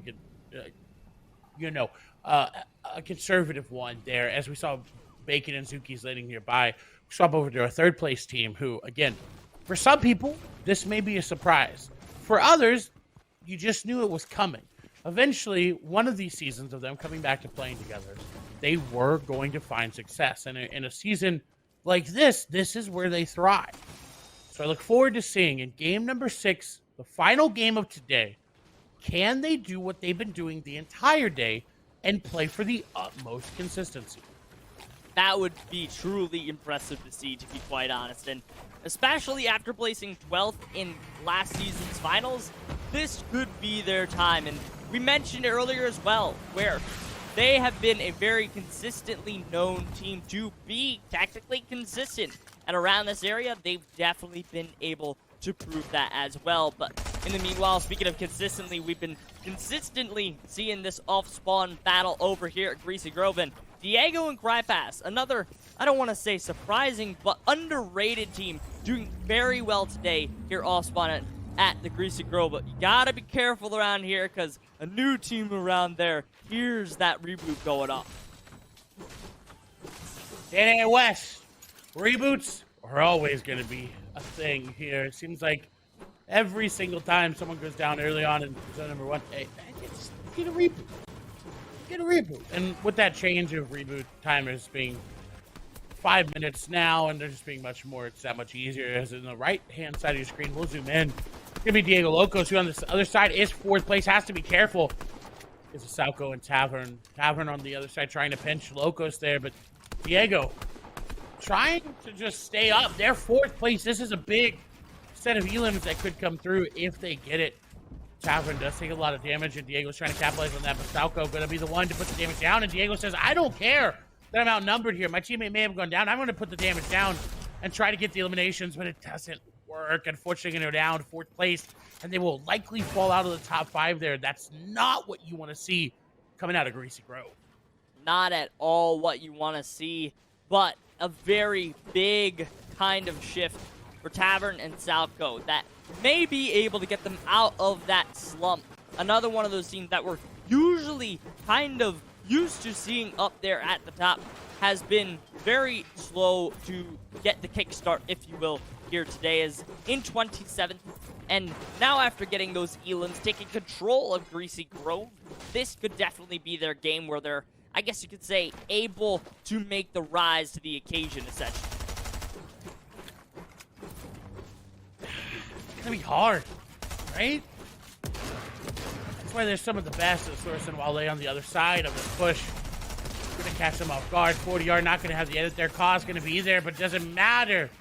As literally Wale 2v1ing, while Source was just healing it up. Nice damage coming through. Coney getting a little bit congested here. Everybody seems to come in. House is going up for sale, but nobody wants to buy quite yet. Fabs and Snacky taking a look at the market of open availability here. Plenty different people coming in, and they've got the high ground. They're chilling, and with it, I think, being center zone for now, they should be good as well. They're going to take down Angel. Nigel, the only one up, and Snacky and Fabs trying to capitalize on this opportunity, but another team beating them to the punch. All of them just filing in, and this is exactly like the house market now. They're trying to buy, but some of you guys need to rent right now and find a different place of opportunity. As Snacky and Favs are just creeping up a little bit more, closer and closer onto teams like Nigel and Co. As without Angel, he's gonna have to play a different kind of part around this area, especially with teams like Favs and Snacky, and even like Jay and Co. just around that left side, and Source and Wale still pushing up that battle. Meanwhile, a cranked battle of the likes of Playground in Season 7 is seriously undertaking right on the top building of the Daily Bugle right now. Meanwhile, Cypher's right down there taking a couple, I guess you could say, ego shots, but Defiable now realizing those are no longer warnings, and now they were actual shots of war essentially brewing right now. This should be big for Elysium Dragon. Again, they are 3-2 at a loss here right now against Cypress and Defiable. They could even it out, and what a game to even it out in if they did, right? I mean, 5th place, coming into the last game for Defiable and Cypress, go down, knocked out of the top 5 going into day number 2 as they started off 1st place, coming out of game number 1. What a story that would be. They're trying not to make that happen. Trying to play it slow, but Elysian Dragon proving annoying to them as they just keep backing up and just keep healing up. A shots for Defiable will connect finally. Slow Can't and really low. do anything off of it. Yeah, can't necessarily do much off of that. I mean, slow and low is the patience game, but they want to crank up the heat towards hot right now as the Legion Dragon trying to turn it up to smoking hot right now as they're trying to not necessarily cook pork more less than chicken in this battle as Dragon trying to take the fiery flames of shots at the moment. Meanwhile, Defiable is still here looking for peak shots. And that's all this battle has pretty much become. It's basically a stalemate. Who's going to be able to find the correct beat at the correct time here? Looks like Cypress takes more damage than they wanted. Doesn't have any shields on them to heal up. Someone Defiable, but Elysian Dragon. A back and forth game of chess. Everybody trying to find that checkmate piece, but Defiable looks a little bit too caught off guard there. Wasn't ready for the spray. Running out of builds as well. So now they have to make the decision. Do we go in or do we back out? This is that measured aggression I was talking about. They're going aggressive as the Legion Company are going in as well. Nigel, this is how a 40R got eliminated by Wale, and Source ended up taking down Nigel as well. Elims could have came through there. This is Wale taking down Angel. Beautiful. Elims coming through. They were able to clutch up there. Of course, off spawn there in the moment. And picking up massive elims as well. Like Angel and Nigel getting taken over at the Battle of Coney. As in the midst of it all, they were just able to take over in that matter of time. And we are truly seeing the realm of aggression coming through now. Dragon getting the knockdown and the elim feed onto Cypress. The Liege able to pick up that finish as well. So we take a look right there on our right side here, Clay. This is where now we get to see for Dragon and the Liege. They're now starting to make it even 3-3 here. Elim came through as we hopped away. Defiable. Just trying to capitalize on it. Won't get it with the 2-shot shotgun. Beautiful play there. Is going to take a lot of damage onto Dragon as well. Defiable playing the waiting game will ultimately almost capitalize on it, but not going to be able to do so. Dragon evens out the score, so they'll start the day tomorrow 3-3. And now Dragon has to try to get a reboot onto Elise, taking down 5th place. Full on even in the placements as we get a replay here of how exactly Cypress went down. Unfortunately, just wasn't aware of the placement stop of his floor and just got dropped down just via the SMG spray coming through by both of those players. And Dragon and the Liege were just patient enough to come away with those elims, and honestly, just a tremendous off spawn. And like you mentioned, 3-3 now, and both teams are essentially upping the ante even more. As for Cypress and Defiable, they are up in the leaderboard essentially right now. But for this game of Dragon and Liege now alive, they're going to be able to maybe creep up a little bit more.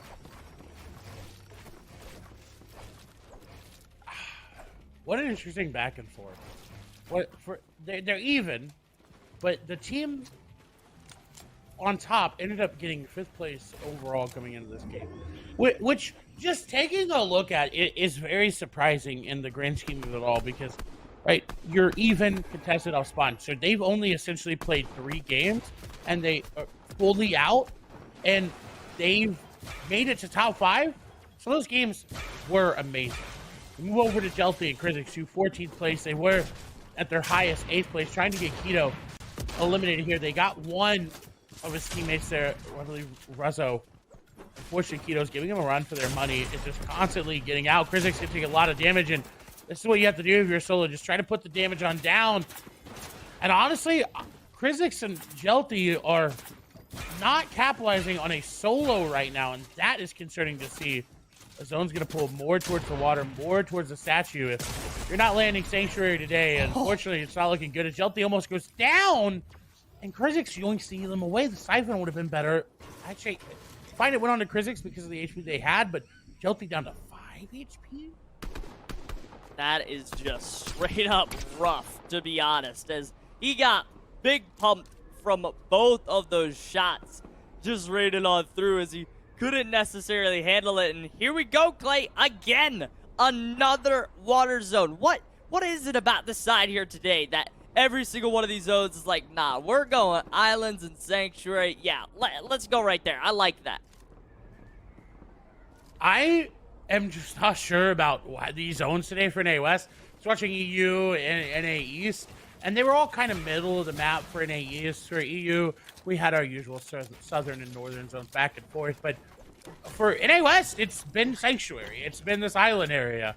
So I'll be interested to see tomorrow where we start off and how we go, because for the teams landing Sanctuary, they should be performing very well as Yomi and Geo look to capitalize on this player. Unfortunately, rotating a little bit too late. I believe that's going to be Moose and Midi not having the best of games today. Moose does get healed back up with those sharp flashes, though. Midi trying to make a play there. Moose making one as well. Shots come through, but Moose just takes way too much damage there. We'll be able to go back up, but Midi finds Yomi caught off guard, popping a flopper there. Does get it onto him, but doesn't take it. Just not able to leave it out in the open. Yumi needs to find these shots, and now Yumi getting taken out by a third party. Moose and Midi left to their own out there in the storm, as now they have to beware as well. And now Krizix and Yelty down in the feed. Same thing with Mecton. Jeffers going down as well. Huge elims already popping out in the feed, as now players are really not letting Storm Surge essentially body them around right now, and plenty of teams are trying to make that rebound back into the placement measures essentially right now. And all of these teams on this outer edge of zone are going to have to make their way moving in very, very shortly here as this zone kind of pushes its way towards the foundation statue at the moment. And for Taotai and Beast, they are one of these teams that is semi-safe, especially with the many other players around this area as well, as they're kind of in the not the greatest position, but still able to keep themselves decently safe. Decently, right? I mean, let's just take a look at this map overall. It's mostly water. I mean, we're essentially playing half in, half out zone right now, but the storm half is water, right? You're going to have to really just guess on where this zone's going to go. And if you don't, well, it's just going to be very hard for you to rotate. My guess is that it does pull to this island right here, and we will see a lot more players rotate through. And then it'll pull to the north from here, go back up towards those ruins. But we'll have to wait to see how it plays out. With only 60 players up, Storm Surge is still active. We've seen, again, it's a lot more aggressive in hopes of thinning out those lobbies, forcing these players to play a different play style. And as we've seen Lash, it's been very successful. It has been very successful indeed for so many of these players. It's been a quick adaptation almost, especially being able to, I guess, tailor to their play style of constantly being able to have that aggressiveness in their back pocket where they're like, all right, Storm Surge is up. That gives us a reason essentially to fight. And Faz and Snacky have been one of those teams that has been able to rain out successful. As you can already see here, they're in the rain for another fight. This being against Midi and Moose at the moment. They're trying to necessarily take those peak shots at the moment. They don't need the Storm Surge. They just want that Elim, and they know Midi and Moose from once in the back end of zone. We're now a little bit, I guess, down bad in that position, but both teams gonna go their separate ways, at least for the time being, because very shortly here, they're gonna have to maybe shift on over for a bit of rotation. As Lamau and Slixies, Sokies, my apologies there, getting an Elim. We'll take a moment to breathe as everyone else fighting around the map. They don't have a lot of ammo to work with, but the ammo they do have is going to be quite powerful. Epic and Legendary quite across the board. It's going to be Vanillas on the other side. Looks like they took down Wavy, or sorry, it's going to be Wavy Jacob on the other side. Looks like they took down Vanillas. I am excited to see how this game ends out. I hope everybody in chat watching along is excited as well. Epic Whale and Reet right there, middle of your screen. Batman, Booga, Caleb, Bacon, and Zuki's still here. One healing to their name. We know that even though they don't have a lot to work with now, it's not an issue. They can clutch. They can capitalize. They can make this work for them. With Zone pulling not to the island I thought about, this is going to make it that much more difficult because that statue is there. Players can use it to rotate. For high ground, that gets that much more complicated. So whoever takes it now really has to be ready to hold it for the entire game. It's basically an entire lobby of launch pads just heading towards your face, or everybody kind of coming towards your whole embodiment of high ground, because that also gives that opportunity for players to base up there down in the bushes or even up there on the very top rock. So with everyone kind of pushed and smushed together, you have teams like Zio, Hoyo, all around there down trying to, I guess, scooch their way in, as they don't necessarily want to make too much noise. They don't want to be like a firework kind of crackling all around. They want to be a little sprinkler, just kind of fizzling out, like sneaking by around the left side. Meanwhile, they're just able to just, you know, stay right in there and then be able to make the big boom as the zones continue to move on through. Third place from consistency and a great game from them, put them in second. That game, that is. Third overall. Snacky and Fab, sixth overall. Look for some tags that they don't need. And now Zone going to be right where they were shooting. It's going to the Statue Lash, and I don't know how many players remember Daily Bugle Zones. I don't know how many players remember the Volcano Zones of long ago. Chapter 1 map, but that is reminiscence there. Everybody's going to be flying. Everybody is going to be try to be soaring. Maybe even steamy stacks for those most recent. I'm excited. I'm ready. I want to see who takes high ground, because it's going to be a fight. It's going to be a fight, and just like this for Salty and Aiden here in 13th spot, they're going to be able to take down Epic higher. But in the midst of the battle, Bobby Brown there in 14th. So not only do they take down a team below them on the standings, but they're going to be able to capitalize on this revive and the refresh there in that mid-ground layer. So now everybody trying to make the rotates up here towards that foundational rock from the east to the west. Every single one of these teams is now trying to push up north, and right now it's getting mighty cold, quite frigid around this area. And now they're starting to get that frostbite a little bit, as for many of these teams, they're trying to really make it out of here and get up to that warm weather, as essentially a scaling for many of these teams and trying to, I guess you could say, find that little bit of opportunity to try and sneak through in the meanwhile. Jacob not able to make it on that rotation. Zuki's with Bacon, but look at how low HP they are.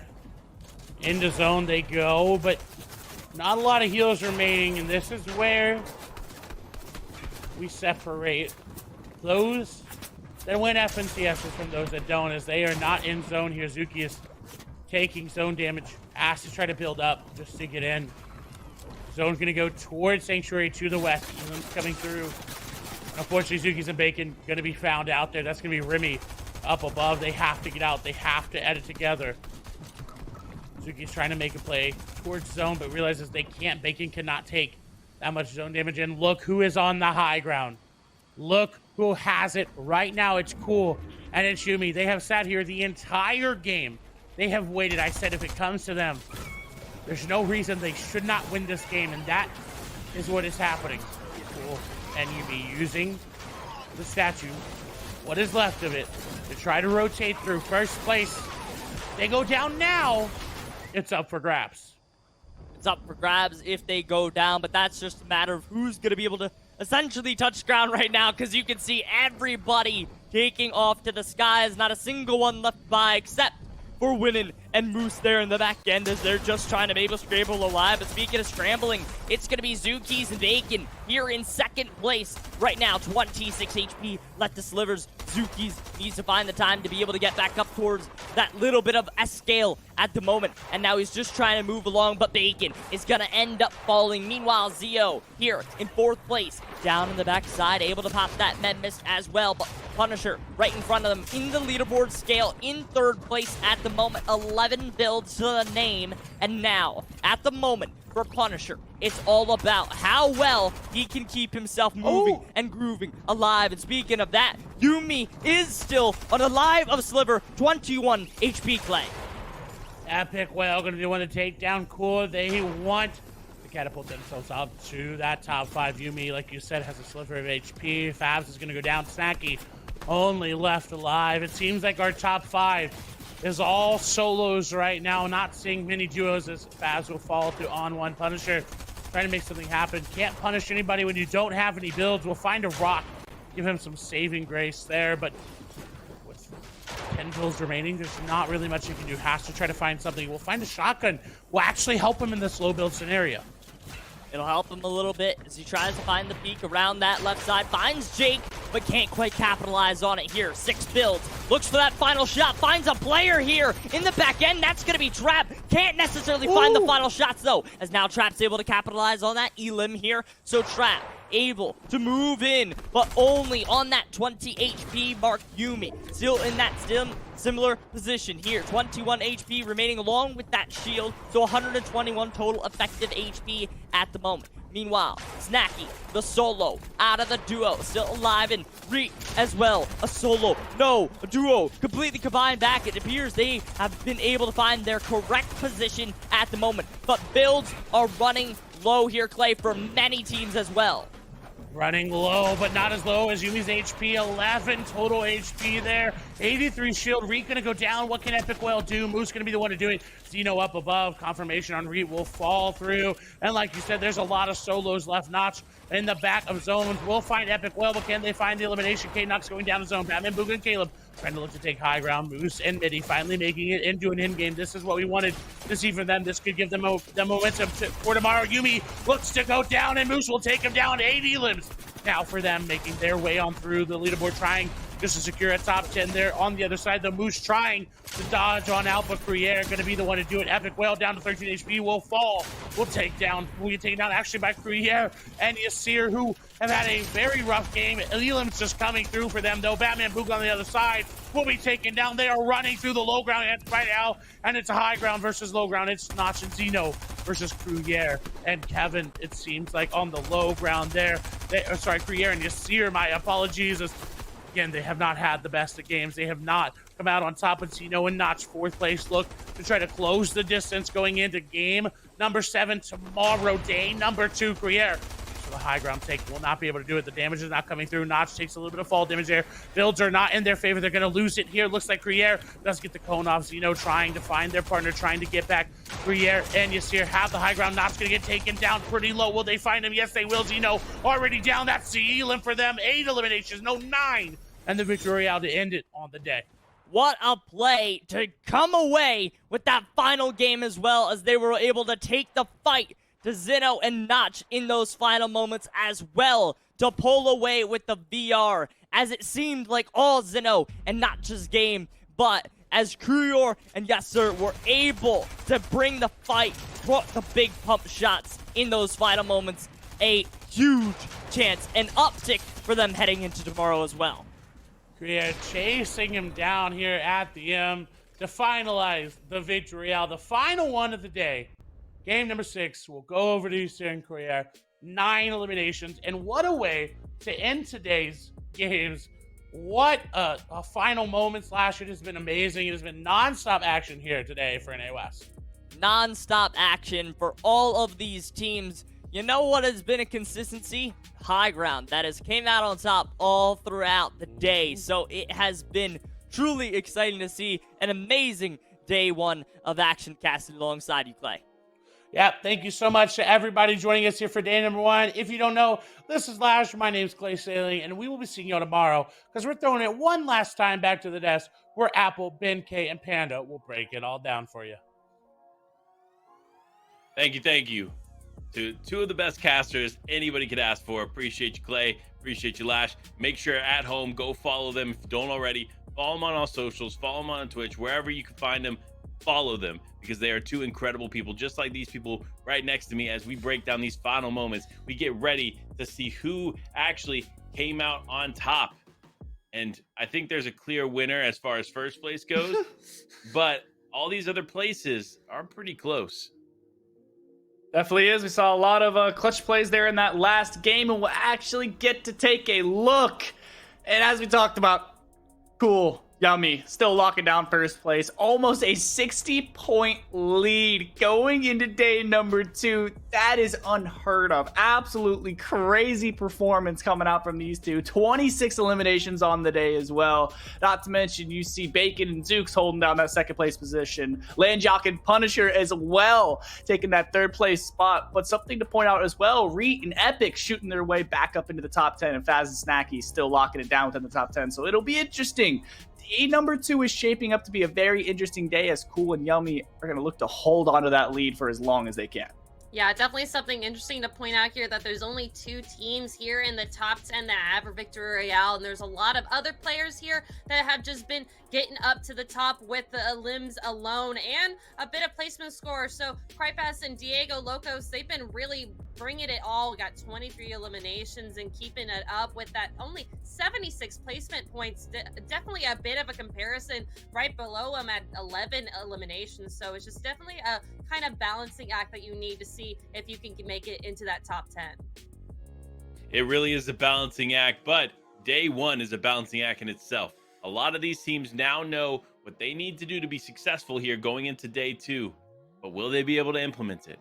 Will we see the kings of NA West rise again in Snacky and Fast? Will we see Epic Whale and Reet, the powerhouse duo that we expected to do so well on the day, have a better day 2? All those questions and more will be answered tomorrow as the NA West Watch Party comes back to you for the FNCS Finals. But until then, go follow Ben K. Go follow Applesauce on all socials. Again, they are incredible people. I appreciate you guys being here, but that's it from us. Take care, everyone, and peace.